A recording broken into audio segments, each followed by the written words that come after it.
I have been diagnosed with a terminal illness for less than 3 minutes, and my 3 filthy rich sisters don't lift a finger to help. Instead, they vote to throw me out, but when they see me reunite with my biological sister, every single one of them regrets it. They beg me, in tears, to come back. But it is already too late standing there, hearing the doctor's verdict. With your condition, you likely won't make it past a year. My mind goes completely blank, filled with nothing but a dull roar. My legs feel like lead. As I walk out of the hospital, my pocket buzzes, and I reach for my phone on instinct. I see Vivian's name on the screen. My heart gives a sudden, unexpected jolt. I never thought she would remember my checkup today. She has always snapped at me for no reason, but right now, even this small gesture feels like enough. Viv, the doctor said, but I don't even get to finish. Vivian cuts me off, her impatience sharp and instant. It doesn't matter what the doctor said. I'm calling to tell you one thing. Your biological mother has been found, so don't ever call us your sisters again, and never set foot in Moore Estate again. You were never our real brother. Vivian doesn't bother to hide a single word of it. Her voice is ice cold, laced with undisguised contempt, and in one blow she answers a question that has haunted me for years. Vivian is Riverdale's wealthiest tycoon.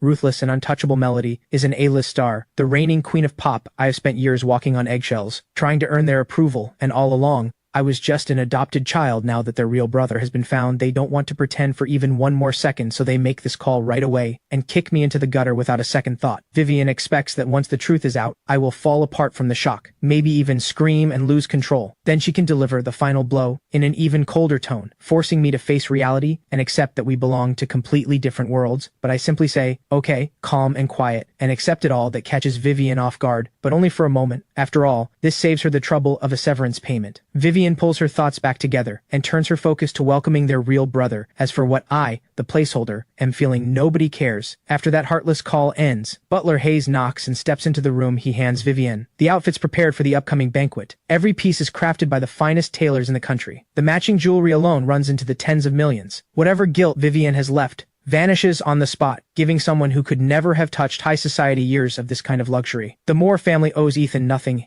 Hayes, I want a bowl of noodles. Same as always. Butler Hayes hesitates for just a moment, then nods and heads off without a word. 15 minutes later, he sets the bowl in front of her. Vivian takes one bite and frowns. Hayes, did you check the kitchen ingredients today? Butler Hayes catches the displeasure in her voice. He had assumed it was just a simple bowl of noodles that any cook could handle. But clearly, he was wrong. Vivian is not satisfied at all. Butler Hayes thinks for a moment and says, the ingredients are fine. I checked them myself. Everything was in order. It might be because Ethan was the one who used to make this for you. The taste is just slightly different now. I'll have the chef adjust it right away. Vivian stops him immediately. What do you mean by that? I've been having noodles every morning for over a year now. Don't tell me Ethan made all of them. Butler Hayes nods. Vivian freezes. Then her voice takes on a faint note of reproach. No matter what you think of Ethan, he was still a member of this household. How could you let him do something like this? Butler Hayes quickly explains, you had that stretch where your stomach was giving you trouble, and you couldn't keep anything down. When Ethan found out, he spent several days experimenting in the kitchen on his own, until he got the noodles just right. Then he asked me to bring them to you. Vivian waves her hand to stop him. This is genuinely the first she has heard of it. She feels a small flicker of something, but it fades almost instantly, replaced by a sense that it was only natural after all. Everything Moore Estate has given Ethan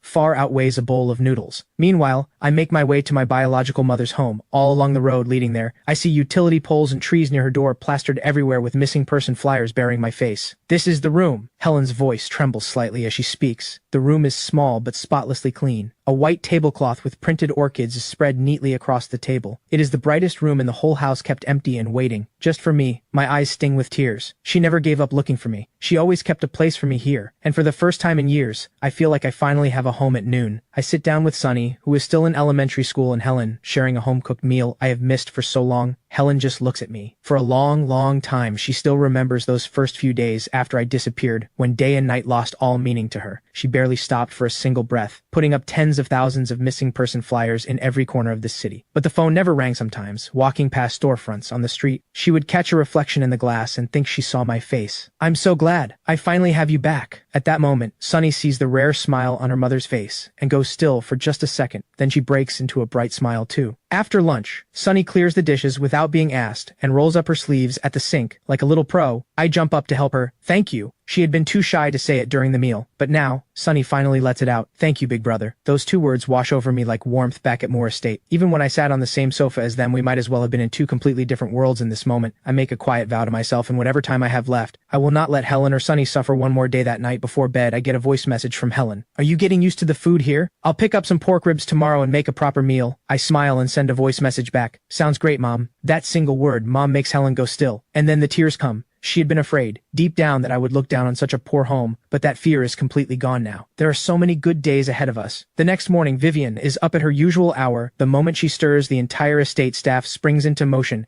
Everyone knows exactly where they need to be, and when so within 5 minutes, her makeup artist is already at the door throughout the session. She thinks about Xavier, her real brother, who is coming home soon. She needs to clear out Ethan's things before Xavier arrives, every last item, so Xavier won't have to look at any of it. But then a question surfaces: where exactly was Ethan's room? 10 minutes later, Vivian follows Butler Hayes outside the main building. The lake reflects the scenery around it like a mirror. Soft green lawns stretch far into the distance. Tall poplar trees line the path, and birdsong and blossoms fill the air. All of it maintained daily by 3 landscape artists, each earning a 7-figure annual salary. Vivian thinks to herself that without her luck, 100 years of hard work wouldn't get anyone a place like this. But as they keep walking, Vivian suddenly notices something is off. "Hayes, didn't I ask you to take me to Ethan's room?" Butler Hayes nods and raises his white-gloved right hand, pointing ahead. "This is where young Master Ethan used to live." Vivian stares. "Isn't that the staff quarters?" Then it comes back to her. She was the one who arranged it. Years ago, she had decided that since Ethan wasn't a real Moore, letting him grow up surrounded by this kind of luxury would likely turn him into a spoiled wreck. The Moore family had more than enough money and didn't worry about spending it. But in the eyes of the outside world, Ethan still carried the Moore name, and she refused to let his behavior embarrass the family. So she made the call, raise him lean, but all these years had passed and Ethan had never once asked to move. Vivian finds it hard to believe she had never truly treated him as a brother. Otherwise, she would never have forgotten where he slept, but still he was her brother in name. If he had ever spoken up, how could she have refused? Butler Hayes hears this and seems to hold something back over the years. Even he, an outsider, could see it clearly. Vivian's contempt for Ethan ran bone deep. So many times, Ethan had come to her full of excitement, wanting to share something from school, a funny story, a good grade before he could even speak. She would cut him off without a second thought. Even when Butler Hayes tried to update Vivian about Ethan, he would get caught in the crossfire, ordered to be quiet, as she snapped that she didn't want to hear a single word about Ethan ever again. Butler Hayes understood growing up in that kind of environment, and being the kind of quietly mature child he was, Ethan chose to swallow every grievance in silence, rather than risk upsetting Vivian. Something in Butler Hayes' expression makes Vivian pause, but someone like her would never admit to anything. None of that matters now. He's gone. And the staff quarters may not be the main building, but they're still far better than what any average middle-class family has. She tells herself this with complete conviction. Then Vivian follows Butler Hayes into the building, and they make their way to the room where I used to live. As she descends the stairs, she stops cold. She could never have imagined that the boy who bore the Moore name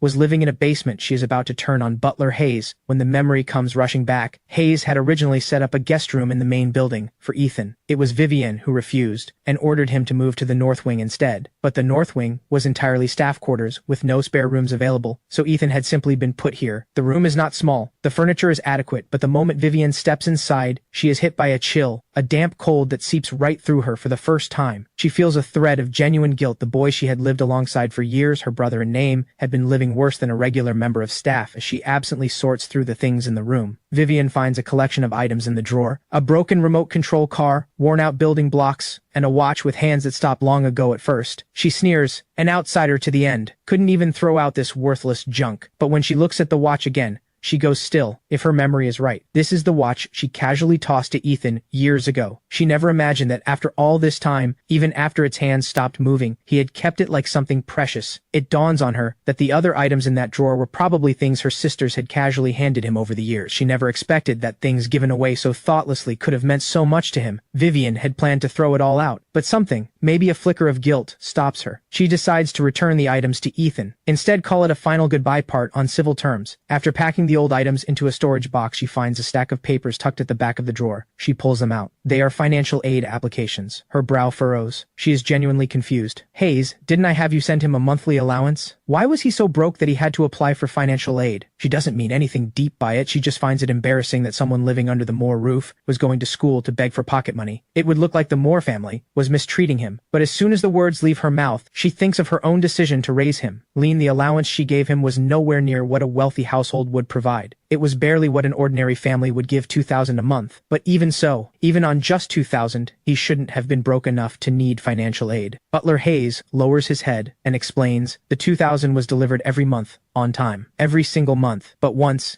Ethan quietly borrowed a sum from me. He said it was urgent, that he needed it for your birthday gift. I felt for him, so I told him not to worry about paying it back. But he paid me back every cent. He scraped it together and returned it not long after. That may be why. The words hit Vivian like a sudden wave. All these years, every single birthday, Ethan had put thought into a gift for her. But because those gifts looked like they came off a street market stall, she would toss them in the trash the very next day, and yet, looking down from her height, she had forgotten that Ethan was never a true Moor. Those cheap, worthless-looking things to him were the very best he could give. As it happens, I run into Vivian that morning. When she sees me, she stops for just a beat. Wait, don't go. I have something for you. I walk on, as if I heard nothing, without slowing down for even a step. Vivian is visibly thrown in her world. Ethan had always done whatever she said without question, without hesitation. Why is he suddenly so cold? Vivian frowns, but doesn't dwell on it. She takes the old storage box from her assistant. Ethan, these are your things from your old room. There's more in the car, the less important stuff. I'll have someone drop it all off at your place on the way. At that, I finally stop. I take the box from her, flip it open, and glance inside. Thank you, Ms. Moore. Before Vivian can recover from those words, she witnesses something that leaves her speechless. I drop the entire box straight into the trash. By the time she pulls herself together, the boy who was once her brother is already gone nearby. Assistant Sean watches this unfold and speaks up, indignant. And you came all this way to return his things in person. Should have just thrown all that junk out yourself. The Moore family raised him for years, put him through one of the top universities in the country, and never once treated him unfairly. And he shows not a shred of gratitude. How dare he treat you like that? He's nothing but an ungrateful wretch. Vivian is not listening to any of it. The moment she heard me call her Ms. Moore, something told her she had lost something she could never get back, but that vague, nameless feeling of loss is quickly swallowed by a surge of rage. She can no longer hold down. The only reason she lowered herself to come here at all was because she believed, deep down, that I still thought of her as family, and that was why I had treasured things she tossed aside without a thought. But after what she has just witnessed, Vivian tells herself she now sees exactly who I really am. It convinces her that the decision she and her sisters made to throw me out was absolutely the right call. What Vivian conveniently forgets is how many times, in public, when I called her by name, she had pretended not to know me at all, how many times she had talked down to me, and ordered me to address her differently in certain settings, warning me that being called family in public was an embarrassment to her. Now that I have done exactly what she always wanted, she finds herself completely unhappy about it. Seeing the fury on Vivian's face, Assistant Sean keeps fanning the flames. Since he has no shame left anyway, if that ungrateful wretch ever comes crawling back, we turn him away without a second glance. People would kill for a chance to climb this high, and he just throws it away. He's going to regret this for the rest of his life. Listening to all of this, Vivian feels the edge of her anger begin to dull. You're right, he'll regret this. Absolutely. Then Vivian turns to the bag her assistant is holding. She remembers it contains more of my old things, and plans to pull them out and throw every last one away. Before long, she pulls out a stack of old documents. Worried her own papers might be mixed in, she flips through them carelessly. Inside are financial aid applications from my university years, and report cards spanning my entire life. When Vivian sees the report cards, her eyes narrow almost involuntarily. She never expected that Ethan's academic record was this strong, nearly always at the top of his class, and a score of 680 on his college entrance exam. Vivian is genuinely taken aback. She had never paid the slightest attention to his grades. Until this moment, she had assumed his place at a top university was bought by the Moore family's annual donations. But looking at this, he earned every bit of it on his own. A quiet sense of waste crosses Vivian's mind. A score like that puts him within reach of a provincial top ranker. Setting everything else aside purely as a talent worth investing in, Ethan had real potential. But what's done is done. There's no point dwelling on it with enough money. Top students like him are easy to find. Vivian keeps searching through the bag and pulls out several medical exam reports. She almost laughs, thinking Ethan must be terrified of dying to have gotten checked out this many times at his age. And just yesterday on that call, she heard him mention a doctor. Curious, she opens one of the reports to see what he was actually being examined for. It is a checkup record from when he was 16. When she reads what is written there, Vivian goes completely still. The attending physician has written clearly, patient reports frequent heart palpitations and low-grade fever over the past 2 weeks, along with dry heaving. Initial assessment pointing to malnutrition-induced liver damage. Final diagnosis, hepatitis. Vivian stares at the page, stunned. How is that possible? Every meal at Moore Estate is designed by a certified nutritionist. How could anyone living there be malnourished? Then it hits her. She had never once allowed Ethan to eat at the same table as them. There was a time, years ago, when all the sisters came home to the estate, and Ethan had gone out of his way to stock the kitchen with ingredients and spent hours cooking a full spread. That time, Vivian had almost made an exception and let him sit with them, but 2 unexpected guests arrived at the last moment, and she had Ethan give up his seat and go eat with the staff instead. Thinking back on it, now she begins to see it differently. Ethan had always been the kind of person who accepted everything quietly, obedient to a fault. He hadn't shown a trace of resentment that day, just swallowed his hurt and walked away. and so Vivian had never thought twice about it now. Something finally clicks. All those years living under the same roof had built something in her, some small measure of feeling for him, but the prejudice in her bones ran too deep. She had always, at her core, treated him as an outsider. But even if Ethan had been eating with the staff every day back in high school, crowded around the same table,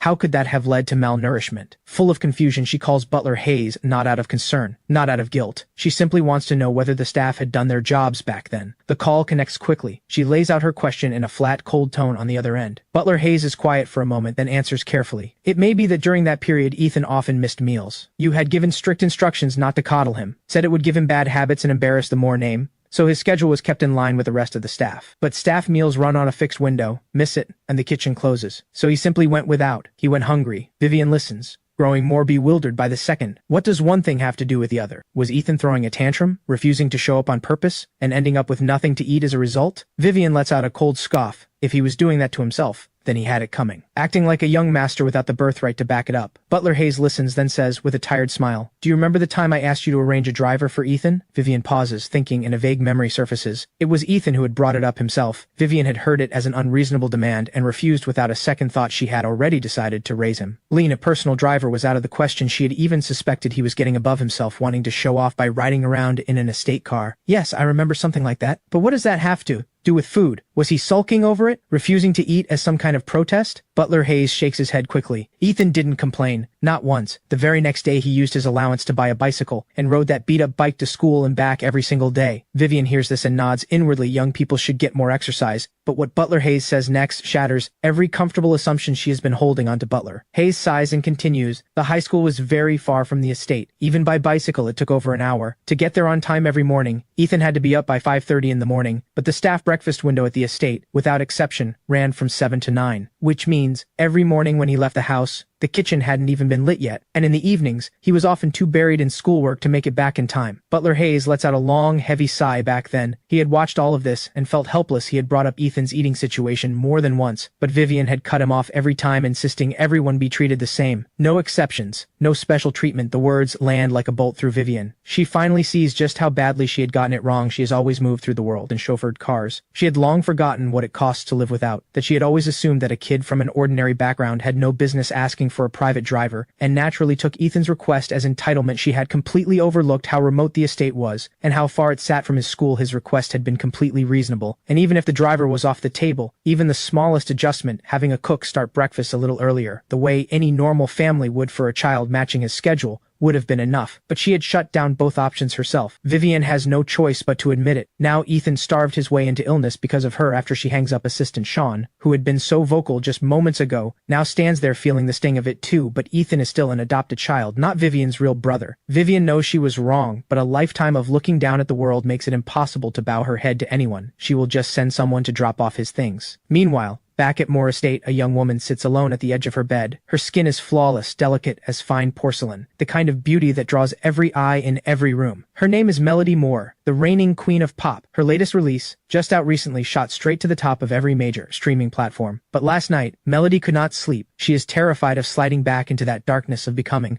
someone who lies awake, hollowed out, night after night. So she tries desperately to remember how she had gotten through it the last time. Out of habit, she reaches for her phone, ready to call Ethan over to help her unwind. Her fingers pause, and the realization hits her. Ethan is no longer here. She and her sisters drove him out themselves, but the pang passes quickly. He was never truly one of them. Xavier is coming home soon. Keeping a stand-in around would have been absurd. She has Butler Hayes find a massage therapist right away. Someone is sent, but no matter what, she cannot find that same calm she used to feel when I drag myself home. Exhausted, the living room is completely dark. There are steaming dishes on the table, but not a single person in sight. Then the bright hiss of sparklers fills the room. Light bursts through the dark. "Happy birthday, big brother." Helen steps out from the back room, smiling, and carefully sets a birthday cake on the table. Sunny dashes to the side of the room, yanks away a cloth, and reveals a small electronic keyboard underneath. She wants to play me a song she just learned. I am delighted, but also puzzled. When I arrived yesterday, there was definitely no keyboard in this room. This is not something a family like ours could easily afford, but I spot the clue quickly. A sticker on the keyboard reads,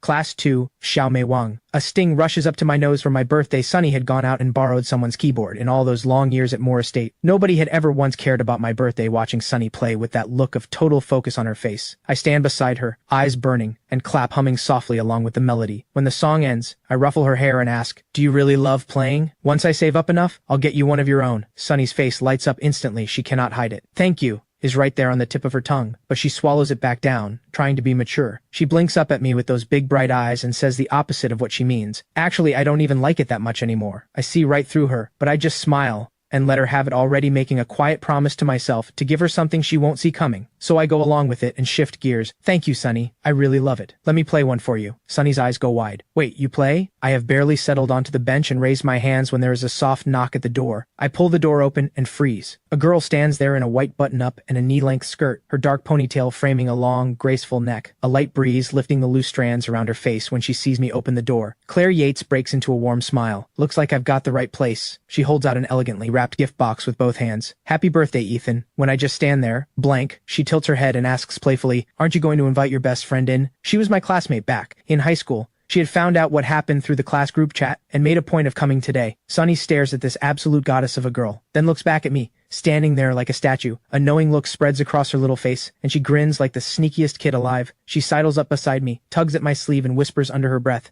"Is that pretty lady your girlfriend?" The apartment is barely big enough to keep a secret. There is no way Claire didn't hear that. A flash of embarrassment crosses her eyes, and she spins around to stare out the window, pretending to admire the view, doing her best to look completely unbothered. But her ears have gone completely red. Then I open my mouth, and the words land like cold water. No. The truth is, I am not unmoved. A girl like her, adored by everyone around her, beautiful in every way, inside and out. But I am a dying man. What right do I have to talk about love? Sunny has no idea what is going on between the adults, and just drags me straight over to the keyboard. I let her, and settle onto the bench. My fingers move across the keys, and the melody pours out like water. Claire is caught by it instantly. The sting from a moment ago completely forgotten. When the last note fades, the sound lingers in the air. Sunny claps until her little palms turn red. "That was amazing. That's Melody's new song, isn't it? All the girls in my class have been singing it non-stop." I just smile and say nothing, letting it go because only I know the truth. This song belongs to a past life, the final piece from a world that no longer exists. At the same time, across the city at Moore Estate, Melody sits at her grand piano. Deep into the night, soft light falls over her, and as the melody rises, she looks every bit the queen she has become. As she sinks deeper into the music, the sound grows richer and more alive. When the piece comes to a close, Butler Hayes breaks into quiet applause. Every time she finishes a performance like this, he cannot help but think of the past. When Melody was just 7 years old, she had seen a master pianist on a screen, fingers blazing across the keys, drawing out music that felt like raw power, and fell completely in love with the instrument. Today, her fans call her a master, but when she first started, her teacher saw no talent in her at all. Her feel for music theory was weak, far less developed than children her age, and her fingers were too short to become a true master of the piano. Long, elegant hands were considered essential. Her teacher had said so in the very first lesson back then.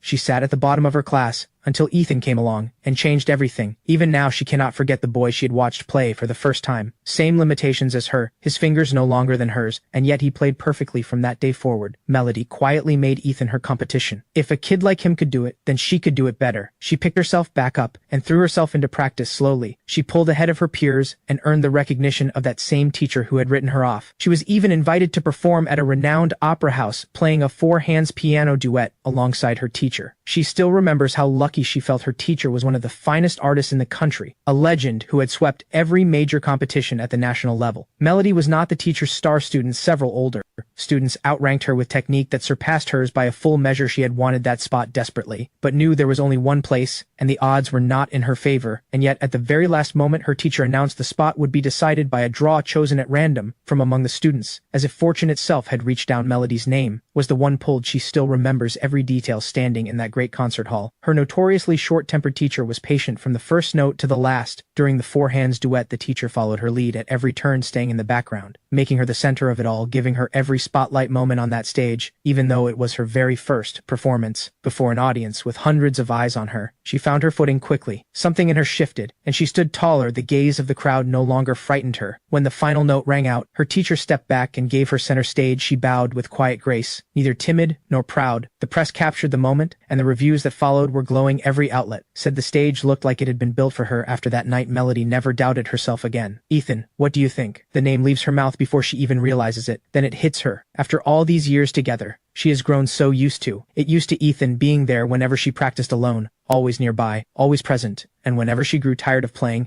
she would watch him take over and play, and somehow, that always settled something inside her. The thought leaves a quiet ache. She regrets the vote, the yes she had cast when they decided to send Ethan away. But then again, all of it was for Xavier, and Ethan was never truly a more sending him away, seemed reasonable enough. But then a solution comes to her. She has heard that Ethan's living situation is not good, that things are quite lean. She could pay him to come back as a practice partner. The idea pleases her more than she lets on, but she will wait a few days before reaching out. They only just threw him out. Calling him back right away would be awkward even for someone like her. As she rises to head back to her room, she notices the camera set up nearby. She had requested it herself, partly to keep a daily record, and partly to review her technique afterward, and find where she could improve. She had also, on more than one occasion, used the footage to quietly study Ethan's playing, so the thought comes to her immediately. There may be a recent recording of Ethan in there. It has been too long since she watched him play. She has Butler Hayes draw back the projection screen and plays the most recent footage of Ethan performing the moment that familiar melody fills the room. Melody goes completely rigid, disbelief written all over her face. She checks the timestamp on the recording again and again. Then the realization strikes her like lightning. The piece Ethan is playing in this recording is the very song she released 2 weeks ago, but the date on this footage is a full week earlier than the day she first wrote it back at home. I have just finished playing, and Helen sets the final dish on the table. But as we sit down to eat together, Claire senses something is off. There is a distance between us that wasn't there before. She keeps telling herself that I have been through too much lately, and I'm still adjusting. Maybe in a day or two, things will go back to how they used to be. The moment dinner ends, I don't waste a second, and use the dishes as an excuse to disappear into the kitchen. Claire feels a tightness in her chest. I'll head out now, she tells Helen. The more she thinks about it, the worse it stings. She had put real thought into that gift, and Ethan had treated her with nothing but cold distance, without even a single thank you. But as she reaches for the front door, she still holds on to the hope that I will call after her if I just say something, anything. She would let the whole evening go. After everything they have been through together, she is certain I will. But reality slaps her hard. She pulls the door shut, hollow with disappointment, and I am still in the kitchen, without having moved an inch. Total jerk, Claire mutters, her voice cracking with something close to tears. She makes herself a silent vow. No more grabbing breakfast for Ethan on the way, at least not for a week. Absolutely not. I think that lady left angry, Sunny says quietly. I know.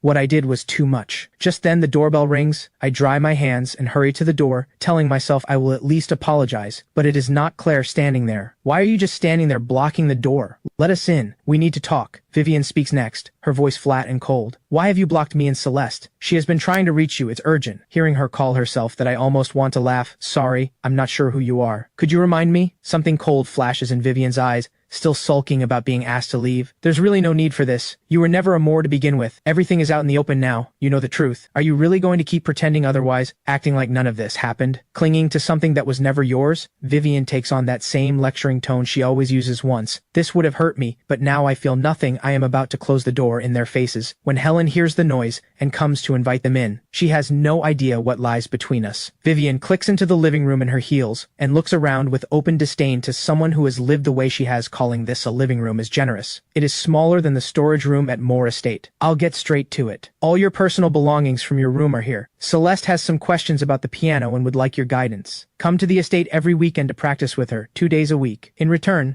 I'll cover your full tuition for the rest of university. On top of that, I'll pay you a monthly salary. Name your number. 30,000? 50? Either works. This generosity has nothing to do with any lingering bond between them. Vivian sees the tuition as an investment, pure and simple. As for the salary, consider it a consolation for the years of malnourishment after listening to all of that arrogance. A brief hesitation crosses my face, not because of the tuition or the money, but because a face suddenly appears in my mind. Melody. She was always so fiercely driven, so unwilling to lose. Behind the brilliance she shows the world, the grace she carries in front of every camera. I know her better than anyone at her core. She is deeply, quietly insecure. Since I left, she won't be able to write like that anymore. She will likely fall back into the same darkness she crawled out of, the creative block, the dry well, the self-doubt eating away at every note she tries to play until she gives up, just like she almost did as a child. But I crush that flicker of pity before it can take hold. The decision to throw me out like trash was a vote every one of those sisters cast. They never once treated me as family. Why would I debase myself worrying about them now, when I don't cave the way I always used to? A cold smile surfaces inside Vivian. She is convinced she has figured me out, certain that my resistance is just a play for more money. But right as she is congratulating herself, I open my mouth, and every word lands like a blade. Go back to that rotten place and play piano? I'd rather not. I don't want to get my hands dirty. I will never set foot in that place again. And we have absolutely nothing to do with each other. So please, stop lingering in my home. The words have barely left my mouth when the entire room goes dead. Silent assistant Sean stares at me like I have lost my mind. Have you completely lost it? If you throw away what Ms. Moore is offering you, you will regret it for the rest of your life. In Sean's mind, all I have to do is show a little sense, swallow my pride, and apologize, and even in a lesser role, at Moore Estate, I could still ride that wave all the way to the top. Helen and Sunny would never have to struggle again. Vivian forces down her rage and jabs a finger toward me. Ethan, I'm giving you one last chance out of the goodness of my heart. Get down and apologize. Right now. Then show up every weekend to practice with Melody. The offer still stands. My answer is one word, clean and final. Get out. Vivian slams the door so hard the walls shake in the car. She vows to cut all ties completely and pour everything into Xavier's welcome home banquet. Just then a spending notification lights up her phone. $530,000, all charged by Xavier. No description, no explanation. To Vivian, it is a drop in the ocean.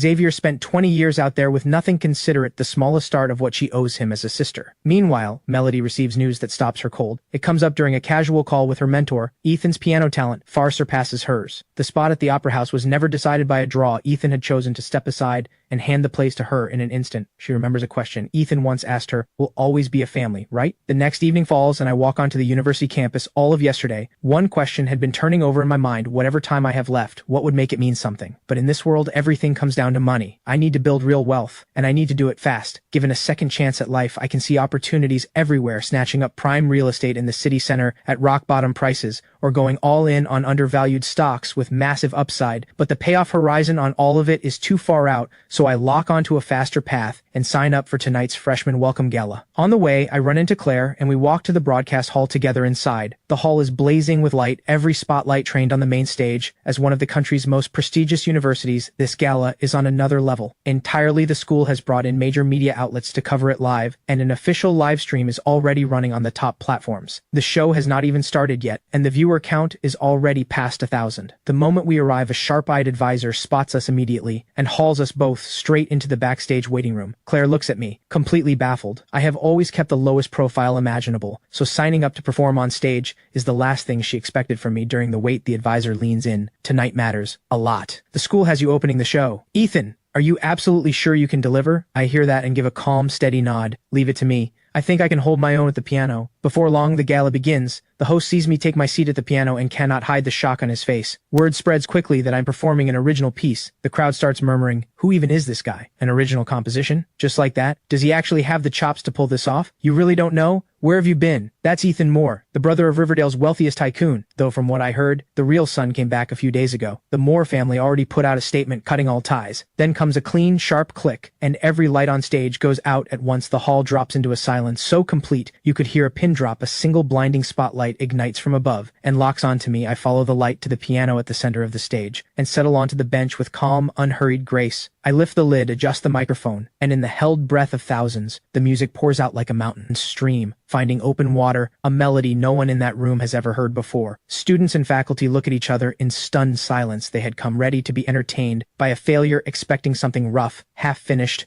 embarrassing. Nobody expected this to be real. Soft notes drift upward and slowly fill the entire hall as the music builds. Layer by layer, the audience sees sunlight pouring through stained glass, falling softly over a bride in white. Two figures gaze at each other, eyes full of something that needs no words. And just as they are about to speak their vows, the music shifts, suddenly shadowed with grief. That beautiful vision of love and ceremony shatters like a reflection in broken water. As if all that beauty had only ever been a dream, a popular online creator in the audience shouts out, "What is this piece called? Someone tell me right now." A dream wedding comes to its end. I bow and walk off the stage. The gala continues on schedule, but in the unseen world of the internet, that solo has already ignited a storm. The high-definition footage of my performance spreads across every platform. A dream wedding shoots straight to the top of trending. Oh my, he is unreal. Those fingers aren't hitting piano keys. Every single note lands right in my heart. Why can't I find this anywhere? Don't tell me this is a one-time exclusive. An original, and it drops like this? As the discussion explodes across the internet, the country's biggest streaming platform can no longer sit still. They dispatched director Nash to our campus that same night with orders to secure exclusive rights at any cost. Meanwhile, Xavier's welcome home banquet is in full swing. Vivian stands with her glass, scanning the room. Puzzled Melody is nowhere to be found. She was supposed to perform tonight. To thank the guests back at the venue, director Nash corners me backstage. Mr. Moore, what a pleasure. We are very eager to acquire the exclusive streaming rights to your piece. Would you be open to a partnership? He launches into a stream of tempting revenue-sharing proposals, but nothing could have prepared him for how quickly I agree. I want to sell the full copyright outright for him. This is the deal of a lifetime. Just as we are about to settle on a final number, the door to the waiting room is shoved open. Ethan, don't sell. Think bigger. Don't let them lowball you. It is Melody, who had watched the live stream and come straight here, not stopping for a single second. I know you need money right now after everything, but selling the full copyright would be penny wise and pound foolish. Hold on to it, and it will only grow in value. I don't even glance in her direction. I don't answer right away. I just send one cold question back her way. When they voted to throw me out of Moore Estate, you voted yes. Am I wrong? Melody visibly flinches, her eyes go red at the edges, and she nods, slowly, with guilt written all over her face. I watch the performance and feel absolutely nothing. That cold, loveless place, I left it behind. Long before they pushed me out, Melody has a whole flood of words she wants to pour out. Ethan, do you have any idea how much I've been suffering? Without you there to practice with me, I can't sleep. Can we play together again?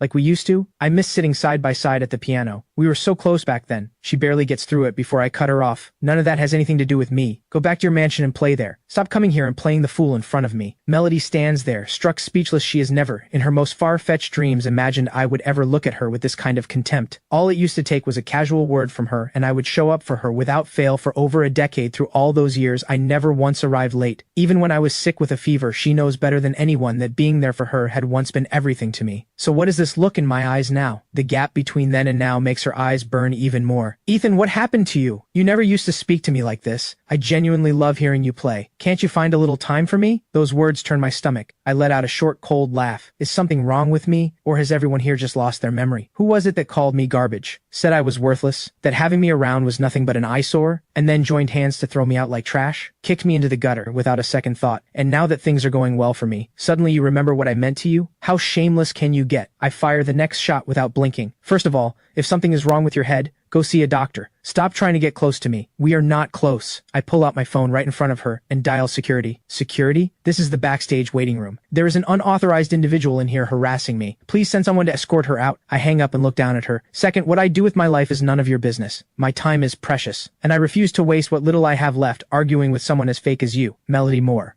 In that moment, a wave of grief and humiliation crashes over Melody. She never expected things to spiral this far out of control in the past. She had thrown plenty of tantrums and caused plenty of trouble, even trampling over my dignity more than once without a second thought. And every time, all it took was a half-hearted apology from her for me to forgive her without hesitation. By the next day, we would be fine again. So she had always assumed that as long as she was willing to back down, this time would go exactly like all the others, that if she just lowered herself enough to admit fault, I would be grateful and go right back to being by her side. So no matter how hard she tries, she cannot make sense of it. She had swallowed her pride and come here in person, and I had shut the door in her face without flinching. She is still forcing down the shock and humiliation, and bracing herself to pull rank and guilt trip me again, when the security guard storms into the waiting room. Excuse me, miss, are you a student here? If not, I need you to leave immediately. A flicker of panic crosses Melody's face. For the first time, she steps forward, as if she is about to argue her way through it, but I've already put on my noise-canceling headphones, completely ignored. She feels a surge of wounded pride, and a sharp, needling ache spreads through her chest. She cannot understand how it has come to this, and even less how the boy who once looked at her like she was everything could have changed so completely for the first time. Someone who has always stood above everyone else feels afraid. She is terrified that the shadow that always followed her has finally, in this moment, broken free from her for good. As the security guard grows more firm, Melody has no choice but to bow her head in shame and be escorted out of the room like a stray dog with nowhere to go. When she drifts back to Moore Estate, hollow and lost, Xavier's welcome home banquet is winding down. Xavier is on stage, performing under the spotlight with everything he has, when he suddenly spots his second sister standing in the crowd. Completely blank-faced, he assumes his singing has moved her. He has no idea that Melody is on the verge of tears, precisely because his singing is so painful to listen to. The contrast is sharp. Ethan had commanded the entire room with nothing but his piano, and yet her real brother on that stage sounds like a cat being stepped on. The difference is so painful it makes her want to cry. She makes it through the night in agony and wakes up well past mid-morning. The first thing she does is grab her phone and send a cautious message into the chat window, hoping to find out whether she has been unblocked. But the moment the screen lights up, a news notification pops up. The streaming platform has officially announced a deal with piano prodigy Ethan Moore, acquiring the full copyright of A Dream Wedding for $2 million. After reading the announcement, she cannot hold back. What an absolute fool. He has zero business sense. She had pleaded with him not to rush into selling. With her years of experience in the industry, she can say conservatively that within 10 years, the royalties alone would have been worth at least $5 million, not counting the staggering returns 20 or 30 years down the line. The news makes her chest ache and her mind race. After witnessing that performance that had shaken the entire internet, she knows Ethan's technique has reached a level beyond compare, carrying the kind of depth that takes masters decades to earn. That realization pulls her into a doubt she cannot shake. Had Ethan been holding back all along every time he sat beside her as a practice partner? How else could he have burst into brilliance the moment he left? Had he been quietly making way for her pride this whole time? With $2 million in hand, I head straight to the hospital and come out with a bag full of imported medication, then squat by the side of the road and tear into a street crepe like I haven't eaten in days. Nash Carter happens to walk past and sees the whole thing. If he hadn't seen it with his own eyes, he would never have believed it. The piano prodigy who just pulled in $2 million from a single piece is crouching on a curb eating street food like a construction worker on lunch break, true to every clause in the buyout contract. I go into the studio and lay down the full recording of A Dream Wedding. Nash Carter brings over a premium cup of tea with both hands. Mr. Moore, the full payment has been transferred. Every last cent. The reason he is rolling out the red carpet for someone my age is simple. I have just turned 20, and at 20, I have already produced something that belongs in the canon. Who is to say this isn't just the beginning? What if there's a second piece? A third, just waiting to be pulled out? Better to pour resources in now and lock down goodwill so when the next masterpiece comes,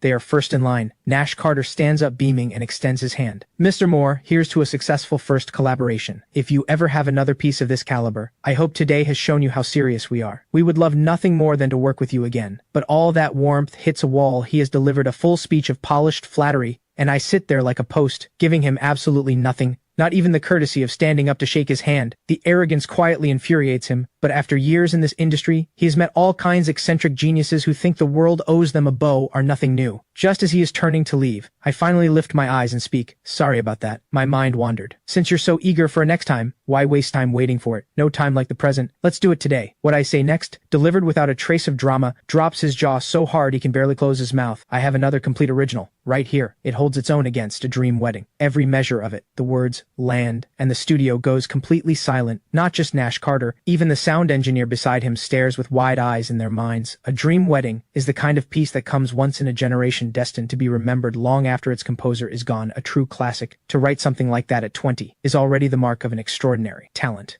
And yet, right here in front of them, I am claiming to have another one, sitting in my pocket at the same level. How could that not send a chill down their spines? The look on Nash Carter's face right now is something to behold. This is the real thing. He has struck gold. If Ethan can actually produce a second piece that matches the first, then the sheer scale of this person's musical gift is something almost too frightening to comprehend. And yet, how has someone this extraordinary spent 20 years completely unknown in this industry? Nash Carter steadies himself and, with the utmost respect, invites me to sit burning to hear what this mysterious second piece sounds like. When my hands open across the keys, a torrent of dense, rapid notes pours out like a dam breaking open, and the music tears into something almost hysterical in its intensity. The moment my fingers touch the keys, something in me shifts as if I am using every note to rage against everything fate has handed me, pouring every last feeling out until there is nothing left. Nash Carter is trembling with excitement. He has found something priceless. A Dream Wedding, for all its breathtaking beauty, had one weakness: it was technically too accessible. This second piece goes in the complete opposite direction. The dizzying speed of the fingerwork looks almost like the hands are fighting each other at the same time in the grand, quiet halls of Moore Estate. Vivian has been knocking on Melody's bedroom door for a while. Melody, get up, come down and eat. But when the door slowly swings open,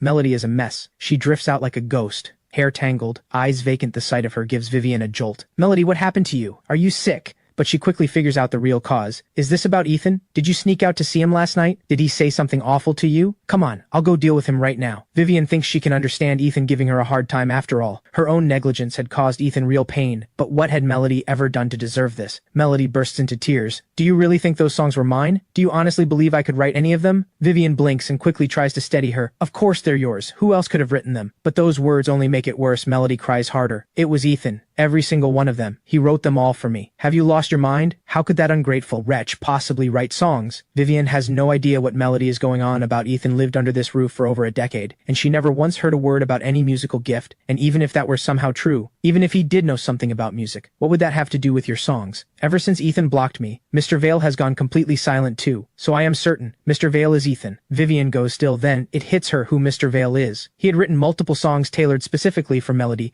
each one of absurdly high quality, every single one, a phenomenon across the major streaming platforms. Vivian had once tried to track him down to properly thank him on Melody's behalf, but he had never once appeared in public, and for all these years, Mr. Vale had only ever contacted Melody through a single private online channel. If someone like that were Ethan Vivian, would never believe it in 1,000 years. Impossible. It has to be a coincidence. There is no way he has that kind of talent. But before she can finish, Melody cuts her off. Ethan really does have this kind of talent. You may not have been following the entertainment news lately, but Ethan just released something extraordinary. Even my own mentor can't stop talking about it. The biggest streaming platform in the country paid a fortune for the rights. Vivian had not been paying attention to entertainment news, but after hearing all of this from Melody, the very first thought that surfaces in her mind is about Ethan. This ungrateful wretch, he was playing the long game all along. Over a decade at Moore Estate without playing a single note, and the moment he is out the door, he is out there showing off. Just then Vivian gets a call from her lawyer. Ms. Moore, I have results on that private investigation you requested. The old case. The rumor that Ethan harassed a female student. The evidence is conclusive. The girl fabricated the entire thing. Ethan was falsely accused from start to finish. We found a payment made to the girl's account. The name on the transfer is your brother, Xavier Moore. That revelation hits like a bomb, and for once, decisive Vivian is consumed by self-reproach. She thinks back to when the scandal first broke. She had pinned it on Ethan based on nothing but her own bias. And to keep it quiet and protect the hollow reputation of the Moore name, she had stripped Ethan of any right to defend himself while Moore Estate is still reeling. The internet erupts again. News of the streaming platform acquiring a second piano piece breaks without warning and immediately takes the top trending spot across every platform. Audiences watching from the sidelines can barely process it. No way. What got into this guy? He's dropping masterpieces like a machine. One a day? Is he even human? Just who exactly is Ethan Moore? Meanwhile, I am tucked away in the park behind the campus hill, leaning on the railing, watching the lake, a parent and child drift by in a rowboat. Maybe it is the loneliness of 2 lifetimes finally catching up to me, but I find myself envying that simple scene more than once. Knew it. The king of skipping class is hiding out here. Where were you today? I didn't see you in class. A familiar bright voice breaks through my thoughts. Claire is standing at the bottom of the steps, reaching her hand up toward me. Why are you just standing there like a statue? Hurry up and give me a hand. I lean down and reach out to pull her up, but the moment she puts her weight on my hand, I nearly topple forward into the lake. Ethan, are you okay? You feel so much weaker than before. I catch my breath and hear those words, and something deep inside me quietly shatters. If it weren't for this wretched illness, I could have been brave enough to face what Claire feels for me. I could have had so much time ahead of me to take Helen and Sunny out on the water on a lazy afternoon, but those offhand words from Claire jolt me out of the dream and back into the cold. A dying man has no right to these kinds of wishes. Ethan, you're incredible these days. I heard you sold a piece for $2 million. Everyone online is calling you a genius. I push the grief down and speak plainly without mercy. Claire, I don't know what we are to each other anymore. If we were something more, then let's end it. Claire's mind goes completely blank. She never imagined I would say something like this to her. Did I do something wrong? Did I make you angry? You didn't do anything wrong. I'm the one who changed. When I was sitting in that office signing contracts, do you know what kind of future they painted for me? They promised me that I would work with top musicians and major names in the industry, that I would step into a world I have never had access to before. I am not willing to give any of that up for you. Claire's slight frame begins to tremble. Her eyes go red. In an instant, those heartless words pierce her like needles when she forces herself to look up through the tears. I am already gone by the time I drag myself home in a daze. I collapse onto the old sofa like a pile of wet sand. Helen hears the noise and hurries over, worried. The draft is bad on that sofa, sweetheart. Don't fall asleep there. You'll catch a chill. Listen to me. Go get some proper rest in your bed. Seeing that I have already sunk into an exhausted sleep, Helen tries to pull the blanket out from under me to lay it over me. But the moment she does, her eyes fill with tears. She makes a heartbreaking discovery. Her son weighs almost nothing. My boy, what have they done to you out there? In that heartbreaking quiet, a sharp, urgent knock rattles the front door. Hello? Could someone open up? Is anyone home? The uninvited guest is none other than Vivienne. She has come to negotiate a quiet payoff to keep my mouth shut, but none of it comes from a place of conscience. It is purely to stop me from airing the Moore family's dirty laundry in public. After what Melody said stung her, she had gone through every trending post about me with a stone-cold expression and confirmed that I had gone viral off the back of 2 piano pieces. I am now the undisputed center of a full-blown internet storm. If I chose to bring up the past right now at the height of this attention, the damage to the Moore name would be severe. To signal sincerity, she has come alone this time. Without her assistant, her makeup and outfit carefully chosen to project warmth and approachability. Helen wipes her tears and pulls open the security door. When she sees it is Vivian again, her normally gentle face darkens immediately. What do you want now, you heartless woman? Seeing Helen's hostility, the false smile Vivian has put on freezes on her face, but she is too seasoned a businesswoman to let it show for long. Last time got off on the wrong foot because of a misunderstanding between me and Ethan. I'm here today to have a calm conversation with him. I went by his university just now, but he wasn't there. I figured he must be home by now. While Helen is still processing this, Vivian slips inside. Just a small token. Please don't read too much into it. She sets 2 boxes glasses of extraordinarily expensive tea from the estate down on the worn, paint-chipped coffee table with a firm thud, but Helen snatches both boxes right back up and shoves them toward the door. Take it back. Nobody here wants your charity. The move stops Vivian cold. She thinks to herself that this family must have lost their minds, every single one of them, acting like they have a fuse waiting to blow in Vivian's mind. Helen was supposed to be the meek and easily managed type. So why has this woman suddenly grown a spine? Please,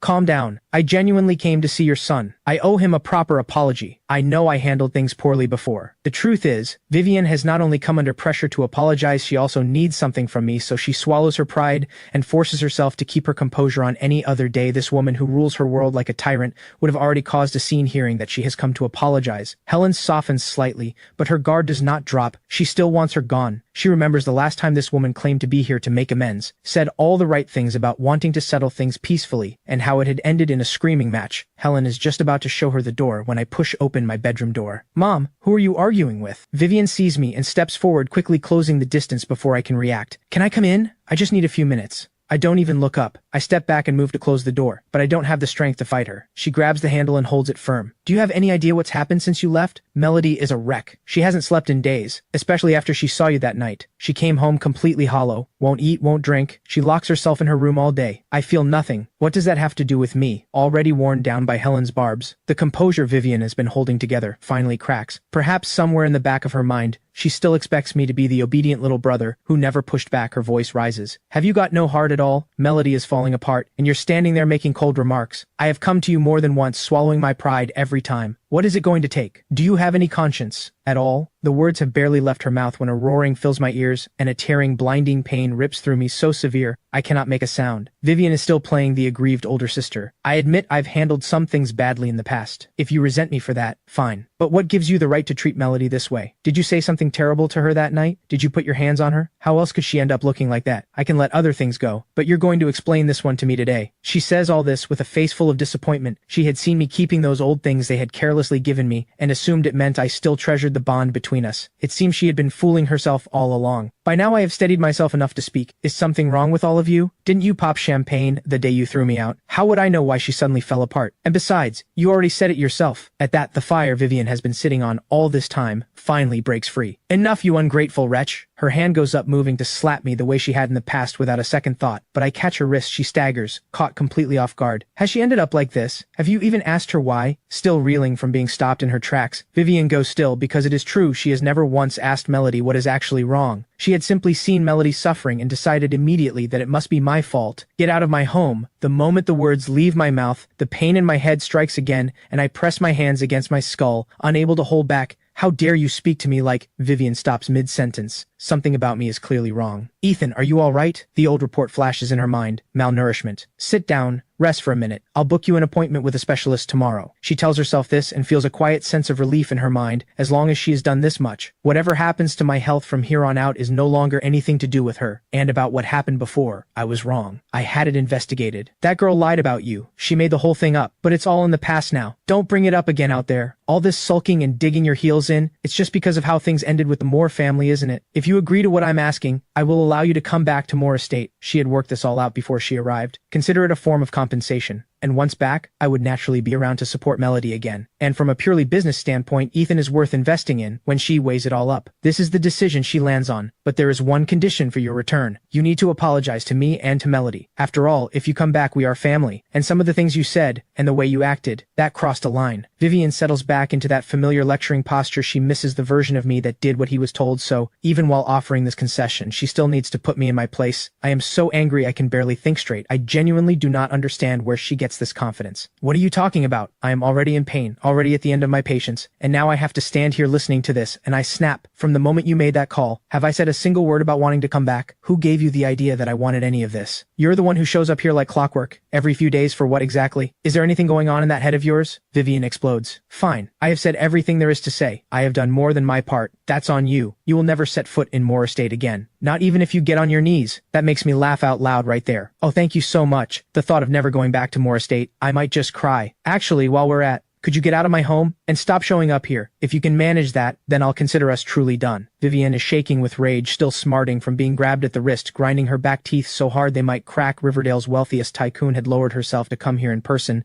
had actually set aside her pride and apologized, and not only am I not grateful I had treated her like a punching bag, she is not deaf to my sarcasm, but she clings to the belief that I want to go back to Morris State. Say nothing else, at least the living conditions are 100 times better than this cramped little place. Just then her phone buzzes in her pocket. She nearly rejects the call, but when she sees the name on the screen, her expression shifts. Melody, what is it? On the other end, Melody's voice comes through urgent and tight. How did it go? Did you talk to Ethan? Is he willing to come home? Vivienne's face goes blank, but it is her sister, so she keeps her voice level and walks her through what happened in her version of events. There is no shortage of embellishment and selective memory, casting herself as the wronged party and painting me as a cold-blooded ingrate. I nearly laugh out loud listening to it, but I cannot be bothered to correct any of it. In fact, I am almost glad she is doing it this way. The worse she makes me sound, the less likely either of them is to come back. After Vivienne finishes her dramatic retelling, she fully expects that Melody will give up on me entirely and let go of whatever attachment she still has before the obsession does real damage to her health. But what happens next catches her completely off guard. Melody bursts into tears on the other end, and then begs to be put on speaker. Ethan, I know you've been through so much. Please don't fight with Vivienne anymore. You know what she's like. Just listen to her. Come home with her. I'm begging you. Before Vivienne can scold Melody for groveling to an outsider, I reach over and take the phone out of her hand. Keep your sister away from me. And I hang up across town. Claire makes her way home in a daze. She had gone looking for me outside campus because I skipped class and ended up missing her own evening study session too. She locks her door and sits in the dark, perched on the edge of her bed, her mind a tangle she cannot unravel. Memories she cannot hold back come flooding in. She thinks back to freshman orientation week. She remembers the brutal heat that day, so bad you could wring sweat from your cap. The instructor had turned around and split open a watermelon as a treat, and everyone thought he had finally gone soft, but when the slices were laid out on the ground, they realized he was up to his usual tricks. Sure enough, he made the boys and girls sit across from each other, with the watermelon between them, and launched into one of his reaction time games. The rule was that you could only go for your slice when he finished counting down and called out the word, and not a moment before, but he barely started counting before shouting the signal. The moment everyone sat down, the whole group erupted into chaos. Claire remembers it clearly. She had let her focus slip for just a second and fell a full row behind. By the time she reacted, I already had my hand on the slice across from her. She snapped back to attention, and just when she had accepted that her piece was gone,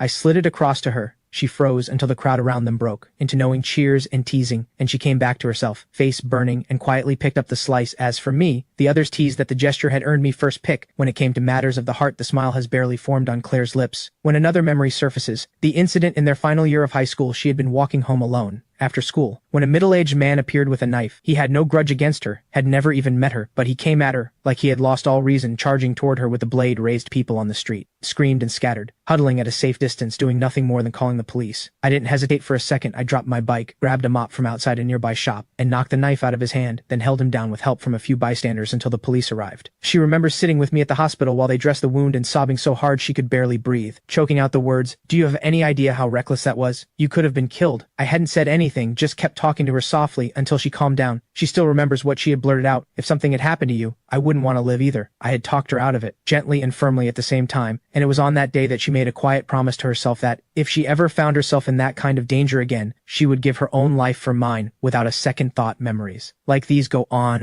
and right now she is desperately trying to push them away, but they follow her like shadows. Each one, a dull, quiet ache. Is it really because you have stepped into a new world, met new people? Is that why you changed? She has known me for 5 years, since high school. What she used to tell herself was just a vague, undefined fondness, something she could not quite name today. For the first time, she sees it clearly. She has been in love for longer than she knew, completely and entirely in love with everything about me. She loves the way I haggle over prices when we shop, loves the way I drink cola in big, careless gulps, loves the way I go quiet when I read it. Only took a moment to fall, but the love has been 5 years in the making. The thought sends her scrambling for her phone. Ethan, you were joking, right? Those things you said, you didn't mean any of them, right? Have you forgotten everything? With every message she sends, the certainty she is trying to hold on to crumbles a little more. How desperately she wants me to reply right now with something like, "I was messing with you. You caught me." But the screen stays silent. She calls me the first time. It rings out when she tries again. She realizes she has been blocked after Vivienne gets driven out by both me and Helen. Helen calls after her with a sharp warning. "I don't care how powerful you are. You come after my son one more time, and I am calling the police." Vivian storms out of the building, seething, and spots a sports car parked at the entrance. She has seen plenty of cars like that, but this one is different. It is the one she personally gifted Xavier at the banquet. The window rolls down slowly, and Xavier leans out, all concern. "What happened to you? How did your clothes get dirty?" Vivian gets in without expression. "Nothing, just drive." She's not about to tell anyone she got grabbed at the wrist, but on the way, Xavier carefully ventures, "Didn't go well, did it?" Inside, he is delighted, and seizes the moment to play the innocent. "Is this because of me? After he found out the truth about being adopted, Ethan must hate me for ruining his life. We have never even met. I never did anything to him, but he probably blames me for everything. That must be why he's so angry." Xavier is getting genuinely into the performance. His voice thickens slightly, almost as if he might cry. "What if we go back? I'll come with you. We can apologize to Ethan together. If it brings him back, if it makes Melody happy, I don't care what it costs me. He can yell at me, hit me, whatever he needs."